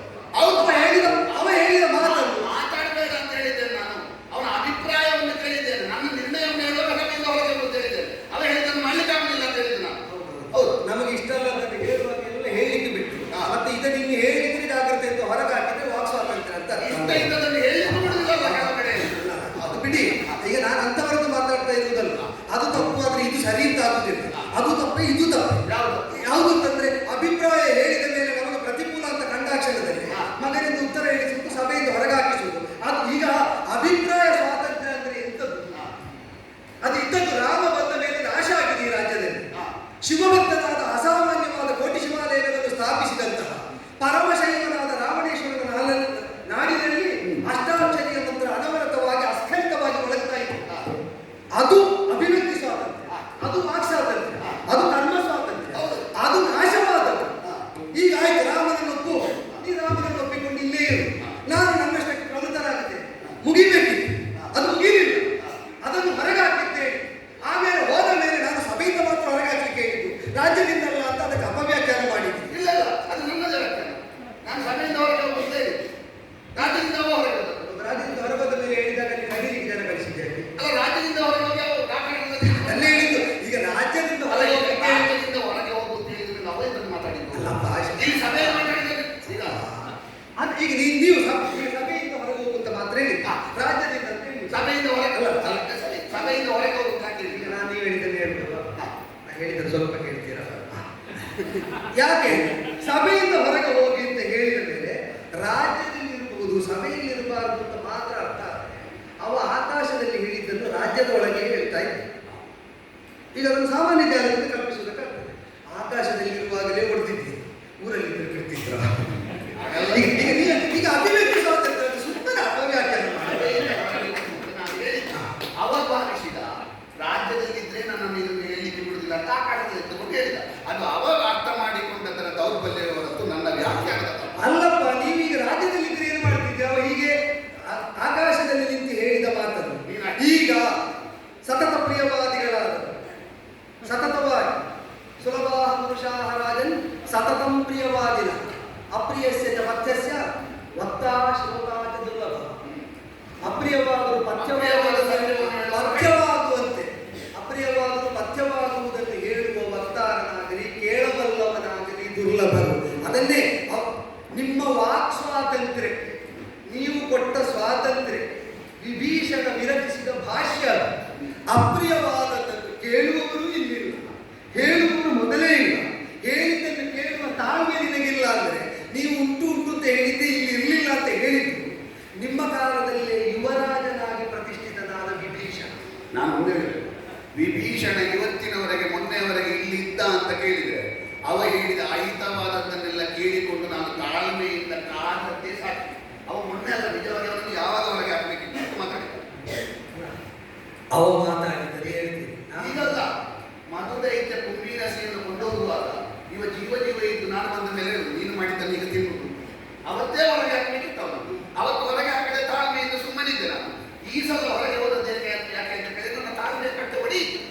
ಈಗ ಮಧುದೈತ್ಯ ಕುಂಭೀರಸೆಯನ್ನು ಕೊಂಡೋದಾಗ ಇವ ಏನು ಹೇಳಿದ? ಚಿಕ್ಕಪ್ಪ ಏನು ಹೇಳಿದ? ಅದೇ ತುಂಬಾ ಜನರನ್ನು ತಂದಿದ್ದಲ್ವ. ಈಗ ನೀವು ಕೇಳಿ, ನೀವು ಕೇಳಿದ್ದೀರಾ?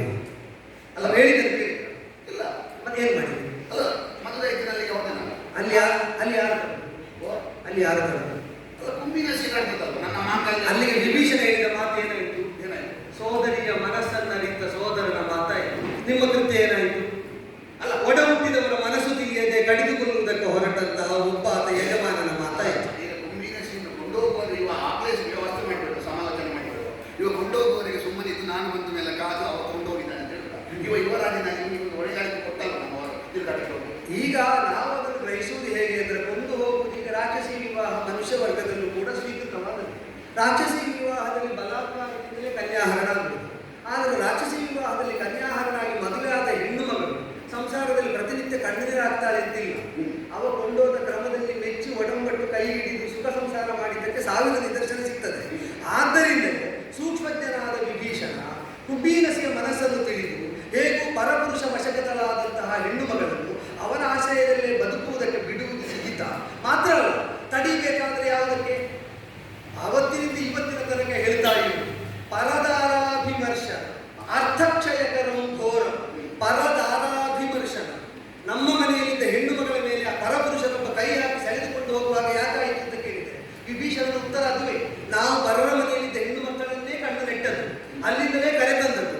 ಆದ್ದರಿಂದ ಹೀಗಾಗುವುದು ಸಹಜ ಪ್ರಕ್ರಿಯೆಯಾದದ್ದರಿಂದ ನನ್ನಿಂದ ತಡೆಯಲಾಗದು.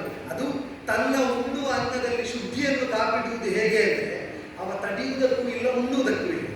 ಪಾಪ ಭಾಜನೂ ಆಗಲಿಲ್ಲ, ಪಾಪವನ್ನು ಅದನ್ನು ತಡೆಯುವುದಕ್ಕೂ ಹೋಗಲಿಲ್ಲ, ತನ್ನನ್ನು ತಾನು ಪ್ರತ್ಯೇಕಿಸಿಕೊಂಡ ಬಲಿಷ್ಠನಾದವರು. ಈಗ ರಾಜ್ಯ ಸಮಾಜ ಆಟವಾದರೆ ಇಲ್ಲಿ ಮುಂದುವರಿಸಿಕೊಂಡಿದ್ದಲ್ಲ, ತಡೆಯುವುದಕ್ಕೂ ಇಲ್ಲ, ಎಂಥದಕ್ಕೂ ಇಲ್ಲ. ಸೀತಾ ಮಾತಾಡಲಿಕ್ಕೆ ಈಗ ಪರಮಾಪತ್ತಿನಲ್ಲಿ ಅವರಿಗೆ ಧರ್ಮ ಆಗುವುದು ರಾಮ ಸೇವೆ ಅಂತ ಕಂಡದ್ದರಿಂದ ಹೋಗಿದ್ದಾನೆ. ಅದೀಗ ಅವನ ನಿರ್ಣಯಕ್ಕೆ ಬಿಟ್ಟದಲ್ವ ಬ್ರಹ್ಮದೇವರು ಕೂಡ. ಆದ್ದರಿಂದ ನಾವು ಈಗ ಅವನ ವರ್ತನೆಯನ್ನು ಆಧರಿಸಿ ಅವನ ಯೋಚನೆಯನ್ನು ನಿರ್ಣಯಿಸಬೇಕು. ರಾಮ ಸೇವೆಯನ್ನೇ ಪರಮ ಧರ್ಮ ಅಂತ ಅಂಗೀಕರಿಸಿ ಆಪತ್ಕಾರಕವಾದ ಸನ್ನಿವೇಶದಲ್ಲಿ ಹೋದದ್ದರಿಂದ ಬ್ರಹ್ಮಸಮ್ಮತವಾಗುವಂಥದ್ದು ಧರ್ಮ ಅಂತಾಗಿದೆ. ವಿಷಯ ಏನು ಅಂದರೆ, ನಾವು ರಾಮನಂತಿದ್ದೇವೆ, ರಾಮನನ್ನೀಗ ನನ್ನ ಹಾಗೆ ನೀವು ಹೇಳ್ತಾ ಇದ್ದೀರಿ ಅಂತ ಹೇಳುವಾಗ ಸ್ವಪಕ್ಷದಿಂದ ಎದ್ದಿರಬಹುದಾದ ಭಿನ್ನ ಮನದಲ್ಲಿ ಮನೆ ಮಾಡಿರಬಹುದಾದ ಯೋಚನಾ ತರಂಗಗಳು, ಅದನ್ನು ಗ್ರಹಿಸುವಲ್ಲಿ ರಾಕ್ಷಸೇಶ್ವರರಾಗಿ ತಾವು ಅಪರ್ಯಾಪ್ತರಾಗುತ್ತಾ ಇದ್ದೀರಿ. ಶತ್ರುವನ್ನು ಗ್ರಹಿಸಿದ್ದು ತಪ್ಪು ಅಂತ ನಿಮ್ಮ ಮಾತಿನಿಂದ ಗೊತ್ತಾಗ್ತದೆ. ನೀವು ಉತ್ತೇಜಿಸ್ತಾ ಇರುವ ಈ ಪಂಗಡದ ಮನೋಗತವನ್ನು ತಿಳಿಯದೇ ನೀವು ಅವರನ್ನು ಹಿಂಬಾಲಿಸುವಂತೆ ಪ್ರಚೋದಿಸ್ತಾ ಇದ್ದೀರಿ. ಅವರ ದೃಷ್ಟಿಯಲ್ಲಿ ನೀವು ಮಾಡುವ ಎಲ್ಲ ಪ್ರಯತ್ನಗಳು ಈಗ ಹೇಗೆ ಕಾಣ್ತಾ ಉಂಟು ಬಲ್ಲಿರ, ನೀವು ಇರಿಯುವುದು ಕಾಣ್ತದೆ ಅವರಿಗೆ, ಆದರೆ ಯಾವುದು ಹಿಡಿತಕ್ಕೊಳಗಾಗುವಂತೆ ಕಾಣ್ತದೆ ಗೊತ್ತಾಗುವುದು.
ತನ್ನನ್ನು ತಾನು ನಿರೂಪಿಸಿಕೊಳ್ಳುವುದಕ್ಕಾಗಿ ಅವನು ಏನನ್ನೂ ಮಾಡಲಿಲ್ಲ, ಏನನ್ನೂ ಮಾಡಲಿಲ್ಲ.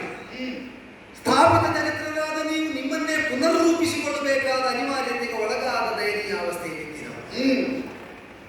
ಇಷ್ಟು ಸಾವಿರ ವರ್ಷಗಳ ಬದುಕು, ಈ ಚಂದ್ರ ಕೋಟಿ ವರ್ಷದ ಆಯುಷ್. ಚಂದ್ರಹಾಸ ಆದರೂ ಮಸೆಯದೆ ಹರಿತಾಗ್ತದೆ. ಈ ಆತ್ಮವಿಶ್ವಾಸವನ್ನು ನಮ್ಮವರಲ್ಲಿ ಆಗಾಗ ಮಸೆಯುತ್ತಾ ಇರ್ತದೆ. ಈಗ ಅದು ಮಸೆಯುತ್ತಾ ಇರಬೇಕಾಗ್ತದೆ ಅಂದರೆ ಇದು ತನಕ ಮಸೆದದ್ದು ಸಾಕಾಗಲಿಲ್ಲ ಎಂಬ ನಮ್ಮ ಅಪರ್ಯಾಪ್ತತೆ ನಿದರ್ಶನ ಅಲ್ವದು. ನಾವು ಮಾಡಿದ್ದು ಸಾಕಾಗಲಿಲ್ಲ ಅಂತ ಅಲ್ವ. ಕೋಟಿ ವರ್ಷದ ಆಯುಷನ್ನು ಹೊಂದಿದವರು, ಆ ಕೋಟಿ ಕೋಟಿ ವರ್ಷಗಳ ಬದುಕನ್ನು ನೀವು ಹೊಂದಿದ ಮೇಲೂ ಕೂಡ ನೀವು ಮಾಡಿದ್ದು ಆಡಿದ್ದು ಈಗ ಉತ್ತೇಜನ ಕೊಡುವುದಕ್ಕೆ ಸಾಕಾಗುವುದಿಲ್ಲ. ಪ್ರತ್ಯೇಕವಾಗಿ ತಾನು ಸಭಾಮಧ್ಯದಲ್ಲಿ ಒಂದು ವೀರ ವಿಕ್ರಮದ ವಾಣಿಯನ್ನು ಮೊಳಗಿಸಲಿಲ್ಲ ಅಂತಾದರೆ ಇವರು ಹೊರಡ್ತಾರೋ ಇಲ್ವೋ?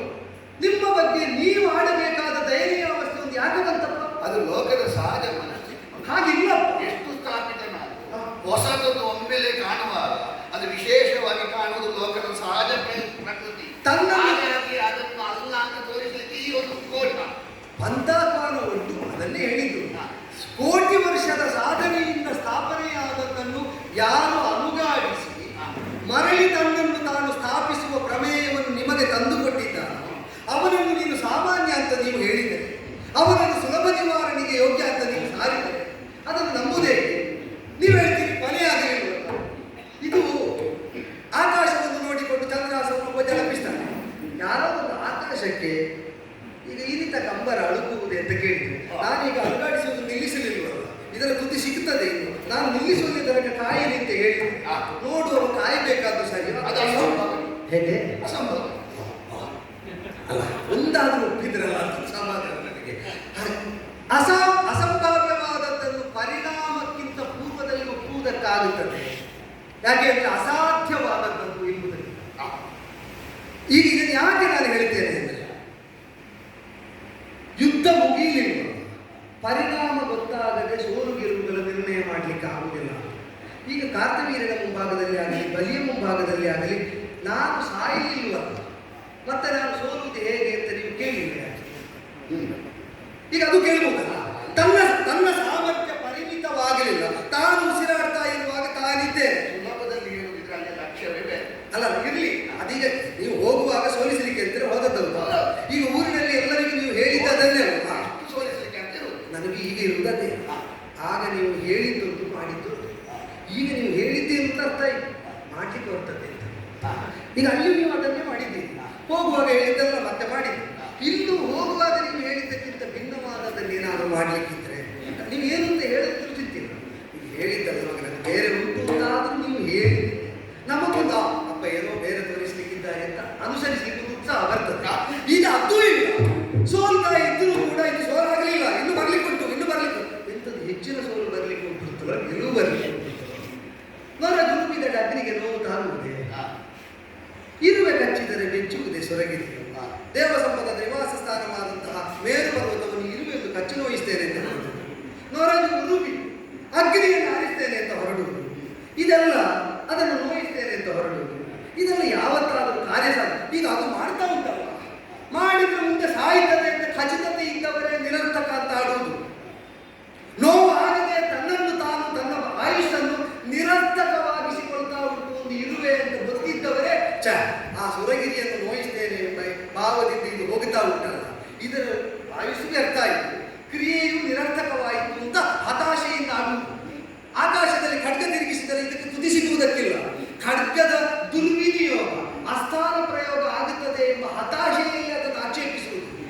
ಅದಕ್ಕೆ ಕೊನೆಯ ತನಕ ಏನಾಗ್ತದೆ ಅಂತ ಕಾದುಲೀರಿ ಅಂತ ಹೇಳಿದರೆ ನಿನ್ನ ಅದಟ್ಟು ಸಾಮರ್ಥ್ಯ ಉಂಟು. ಈಗ ವಿಂಶತ್ಕರಗಳಲ್ಲಿ ನೀವು ತೋರಬಹುದಾದಂತಹ ಪರಾಕ್ರಮಾತಿಶಯತೆ ಏನು, ಅದರ ಕುರಿತಾಗಿ ಕೀಳರಿಮೆ ಇದ್ದದರಿಂದ ನಾನು ಆಡುವುದಲ್ಲ. ಆದರೆ ಅದು ಅಲ್ಲಿಗ ಪರ್ಯಾಪ್ತವೋ? ಬೇಕೆನಿಸಿದಾಗ ಬೇಕಾದದ್ದನ್ನು ಉಪಸ್ಥಿತವಾಗಿಸಿಕೊಳ್ಳುವ ಜೀವಯೋಗ್ಯತೆಯನ್ನು ಹೊಂದಿದಂತಹ ಅವನಲ್ಲಿ ನಿನ್ನ ಅದನ್ನು ನಡೆಯುವುದೇ? ಈಗ ಅಷ್ಟು ಅಂತರ ಉಂಟು ಅಂತ ಹೇಳ್ತೀವಿ. ಈಗ ನಾನು ಹೇಳುದು ಮಾತ್ರ ನಿಮಗೆ ಅರ್ಥ ಆಗಲಿಲ್ಲ. ಅಲ್ಲ, ಈಗ ಅಂಬರಕ್ಕೆ ಈ ರೀತಿಯಿಂದ ತುಂಡು ಮಾಡಲಿಕ್ಕಾಗದಷ್ಟು ಅಲ್ಲಿ ಒಂದು ಸುರಗಿರಿ ಇರುವೆ ಅಂತರ ಕಾಣ್ತದೆ. ಈ ಪ್ರವೃತ್ತಿಯನ್ನು ನೋಡಿದ್ರೆ ಹಾಗೆ ಕಾಣ್ತದಲ್ಲ. ಅಷ್ಟು ಅಂತರ ಹೇಗೆ ಕಾಣಲು ನಾವು? ಯಾಕೆ ಅಂದರೆ ನಾವು ಯಾಕಂತ ಕೇಳಿದ್ರೆ ನೀನು ಹೇಳಿದ ಸುರಗಿರಿ ನಾನು ಇರುವೆಯಾಗಿ ಕಚ್ಚಿದ್ದರಿಂದ ಬೆಚ್ಚಿದೆ. ಬೆಚ್ಚಿದ್ದಕ್ಕೆ ಸಾಕ್ಷಿ ಏನು ಅಂತ ಕೇಳಿದ್ರೆ 11 ತಿಂಗಳಿಂದ ಅವನ ಹೆಂಡತಿ ಇಲ್ಲಿಯ ಕಣ್ಣೀರು ಸುರಿಯುತ್ತಾ ಇರೋದು. ನಾನು ಕಚ್ಚಿದ್ದರಿಂದ ನಾನು ಹಿಡಿದದಿದ್ರೆ ಅದು ತುಂಡಾಗಿದೆ. ಹಾಗಾಗಿ ಅಲ್ಲಿ ಕಲ್ಲು ಮರ ನೋಡುವಾಗ ತಲೆ ತಿರುಗಿ ಬೀಳುದವ.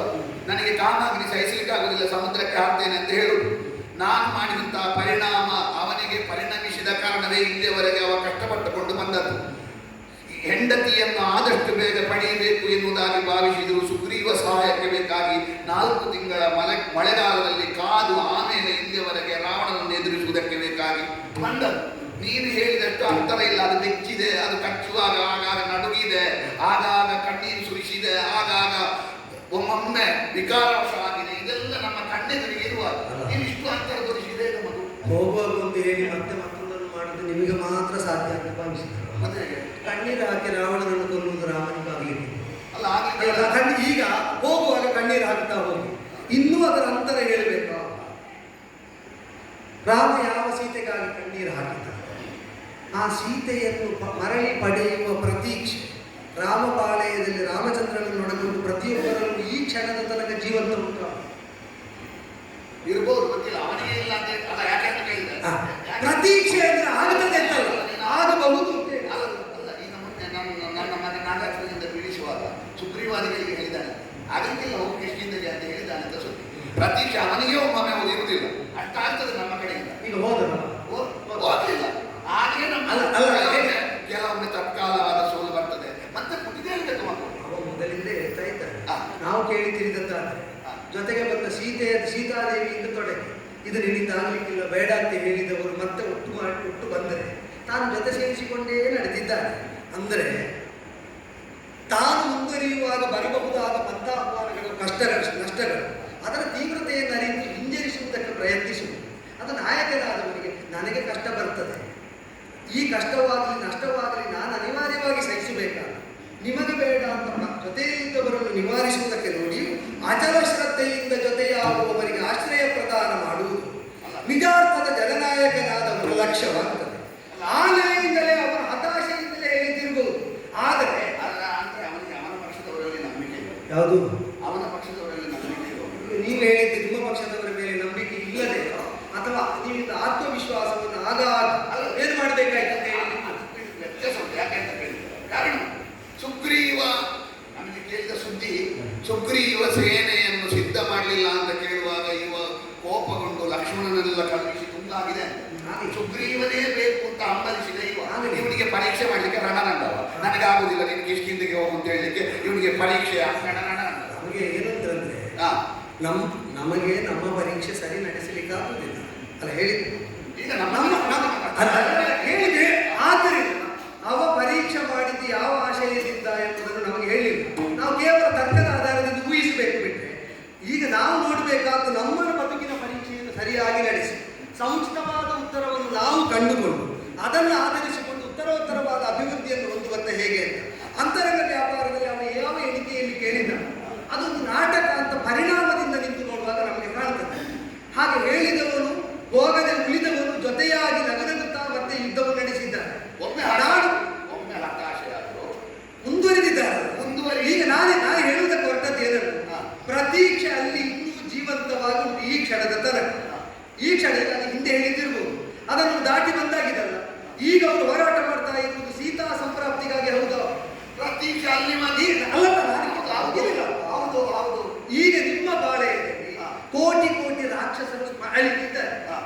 ಒಬ್ಬನನ್ನಾದರೂ ಮರಳಿ ಪಡೆಯುತ್ತೇನೆ ಎಂಬ ಪ್ರತೀಕ್ಷೆಯಲ್ಲಿ ಕಳೆದುಕೊಂಡ ಸಂಸಾರದ ಒಬ್ಬರಾದರೂ ಇದ್ದಾರ? ಅದು ಬೇಡ, ಅದು ಬೇಡ. ನಾನು ಬೇಕೋ ಬೇಡ ಅಂತ ಕೇಳಿದ್ದಲ್ವಲ್ಲ. ನಾನು ಹೇಳಲಿಕ್ಕೆ ಕಾರಣ ಅವರನ್ನು ನೀವು ಏನು ಹೇಳಲಿಕ್ಕೆ ಕಾರಣ ಇದ್ರು ನಾನು ಕೇಳಿದ್ದೆ. ಅವರು ಅವರಪ್ಪ ನಾನು ಕೇಳಿದ್ದೆ ಕಾರಣ ಉಂಟು. ಅಲ್ಲ, ಕಾರಣ ಕೇಳಿ ಮತ್ತೆ ಹೇಳುವ. ಈಗ ನಾನು ಹೇಳಿದ್ದೊಂದು ಕಾರಣ ಪ್ರತೀಕ್ಷೆ ಅವರಿಗೆ ಬೇಡ. ಯಾಕೆ ಅಂತ ಕೇಳಿದ್ರೆ ಸೀತೆಯನ್ನು ನಾನು ಶಾಶ್ವತ ಹಾಗೆ ಮಾಡಿದ್ರೆ ಅವರು ಕೋಟಿ ಕೋಟಿ ಮಂದಿ ಸತ್ತದಕ್ಕೂ ಸಾರ್ಥಕ ಆಯ್ತು. ನಾನು ಅದನ್ನು ಹೇಳಲಿಕ್ಕೆ ಹೊರಟದ್ದೇ ಅಲ್ಲ. ಅದು ನೀವು ಹುಚ್ಚು ಕಟ್ಟಿಸುವುದಕ್ಕೆ ಕೇಳುವವರಿಗೆ ಹೇಳಿಯಪ್ಪ, ಅದು ಹುಚ್ಚು ಕಟ್ಟುವವರಿಗೆ ಹೇಳಿ. ಅದನ್ನು ಕೇಳಿ ಹುಚ್ಚು ಕಟ್ಟುವ ಸ್ಥಿತಿಯಲ್ಲಿ ಇದ್ದರೆ ನಾನು ನಿಮ್ಮ ಒಟ್ಟಿಗೆ ಹೊರಡುತ್ತಿರಬೇಕು. ನೀವು ಹುಚ್ಚು ಕಟ್ಟಿಸುವುದು ಯಾಕಂದ್ರೆ ನಿಮ್ಮನ್ನು ಕೇಳಿದ್ರೆ ಹೊರಡಬಾರ್ದು ಅಂತ ನಿರ್ಣಯ ಮಾಡಿ. ಅಲ್ಲ, ಹೊರಡಬೇಕಾದ್ರೆ ನನಗೆ ನೀವು ನಾನು ಒಪ್ಪುವಂತಹದ್ದನ್ನು ಹೇಗೆ ಹೇಳುವುದಕ್ಕೆ ಸಾಧ್ಯ? ನಾನು ಒಪ್ಪುವುದಂತದ್ದು ನಾನು ದೊಡ್ಡ ಜನ ಅಂತ ಅರ್ಥ ಆಗುವಂತೆ ನಿಮ್ಮ ನೆಲೆಯನ್ನು ನಿಲುವನ್ನು ನೀವು ಹೇಗೆ ಪ್ರತಿಪಾದಿಸ್ತೀರಿ ತಿಳಿಯುವುದಕ್ಕೆ ಕೇಳ್ತಾ ಇರುವುದು. ಪ್ರತೀಕ್ಷೆ ಕಳೆದುಕೊಂಡ ರಾಕ್ಷಸ ಸೇನೆಯನ್ನು ನೀವು ಮುನ್ನಡೆಸ್ತಾ ಇದ್ದೀರಿ. ಪ್ರತೀಕ್ಷೆ ಸಹಿತವಾಗಿ ಪ್ರತೀಕ್ಷೆಯನ್ನು ಜೀವಂತವಾಗಿಟ್ಟು ವಾನರ ಸೇನೆಯನ್ನು ರಾಮ ಮುನ್ನಡೆಸ್ತಾ ಇದ್ದಾರೆ. ಇರಿತ ಕಂಬರ ಅಳುಕುವುದೇ ಎಂಬುದಕ್ಕೆ ಅಷ್ಟು ಅಂತರ ಉಂಟು ಎಂಬುದಕ್ಕೆ ಕೋಟಿ ಕೋಟಿ ಸಂಖ್ಯೆಯ ಪ್ರತೀಕ್ಷೆಯಲ್ಲಿ ಒಬ್ಬನ ಪ್ರತೀಕ್ಷೆಯನ್ನು ಉಳಿಸುವುದಕ್ಕಾಗದ ಚಂದ್ರಹಾಸಧಾರಿಯಾದ ರಾವಣೇಶ್ವರ, ಕೋಟಿ ಕೋಟಿ ಕಪಿಗಳ ಒಬ್ಬನ ಪ್ರತೀಕ್ಷೆಯನ್ನು ಸಾಯುವುದಕ್ಕೆ ಬಿಡದಂತೆ ಅವರನ್ನು ಮುನ್ನಡೆಸ್ತಾ ಇರುವುದ ರಾಮನೆಂಬಂತಹ ಕಪೀಶ್ವರ. ಕಪಿಗಳಿಗೆಲ್ಲ ಈಶ್ವರನಾಗಿದ್ದಾರೆ. ಈಗ ಇದು ಇರುವೆ ಮತ್ತು ಸುರಗಿರಿಯ ಅಂತರವನ್ನು ಸಾರುವುದು, ಖಡ್ಗ ಮತ್ತು ಅಂಬರದ ಅಂತರವನ್ನು ಸಾರುವುದು, ಅಗ್ನಿ ಮತ್ತು ನೊರಗಿನ ಅಂತರವನ್ನು ಸಾರುವುದು. ಇಲ್ಲಿ ಎಲ್ಲವೂ ಹೋದದ್ದು ಹೋಯ್ತು, ಬೇಡ ಇನ್ನೂ ಅದನ್ನು ಮುನ್ನಡೆಸಿದೆ. ಕಪಿಗಳು ಅಳಿದವರು ಮರಳಿ ಎದ್ದು ನಿಲ್ತಾ ಇದ್ದಾರೆ, ಹೋರಾಟ ಮಾಡ್ತಾ ಇದ್ದಾರೆ ಅಂತ ನಾವು ಕೇಳಿದೆವು. ಹೌದು, ನಮ್ಮಲ್ಲಿ ಅಳಿದವರು ಯಾರಾದ್ರೂ ಎದ್ದು ನಿಂತರು ಅಂದರೆ ಸಾವಿಲ್ಲದ ಸೋಲಿಲ್ಲದ ಹೋರಾಟದಲ್ಲಿ ಅವರಿದ್ದಾರೆ. ಈಗ ಮನಸ್ಸು ಮಾಡಿದ್ರೆ ನಮ್ಮನ್ನು ಎದ್ದು ನಿಲ್ಲಿಸ್ಬೋದು. ಹೇಗೆ ನಿಲ್ಲಿಸ್ಬೋದು ಅಂತ ಕೇಳಬೇಕು. ನಮ್ಮ ಗುರುಗಳು ಶುಕ್ರಾಚಾರ್ಯರು ಈಗಲೂ ಇದ್ದಾರೆ. ನಾವು ಮನಸ್ಸು ಮಾಡಲಿಲ್ಲ. ಅದಕ್ಕೆ ಮೃತ ಸಂಜೀವಿ ವಿದ್ಯೆ ಗೊತ್ತುಂಟ. ಬಿಡು, ಸತ್ತವರ ವಿಷಯ ಬಿಡು. ಈಗ ನೀವು ಬಿಡ್ಲೇಬೇಕಷ್ಟೇ. ಅಲ್ಲ ಯಾಕೆ ಅಂದ್ರೆ ಈಗ ನಾನು ಈಗ ಯಾವ್ದು ಗೊತ್ತಾ ನಿರ್ಲಯಿಸ್ತಾ ಇರೋದು ನಾನು. ಹೌದು, ಪ್ರತೀಕ್ಷೆ ಇಲ್ಲ ಅಂತ ನೀವು ಹೇಳಬೇಡ. ಜೀವಂತ ಇದ್ದವರಲ್ಲಿ ಇನ್ನೂ ಗೆಲ್ಲಿಸಿಕೊಂಡು ಹೋಗಿದ್ದೇನೆ ಅಂತ ಹೇಳುವ ಕಪಿಗಳಿಗಿಂತ 5 ಪಟ್ಟು ಹೆಚ್ಚಿನ ಪ್ರತೀಕ್ಷೆಯ ಇಂದ್ರಜಿತ್ ಒಂದೇ ಒಳಗೊಂಡಂತ ಅದೆಷ್ಟೋ ಮಂದಿ ಈಗ ಹೋದದ್ದು 100ರಲ್ಲಿ 10 ಭಾಗ ಮಾತ್ರ ಮಗು, 90 ಭಾಗ ಇನ್ನೂ ಹುಟ್ಟಿದೇರುವವರೇ ಇರುವುದು.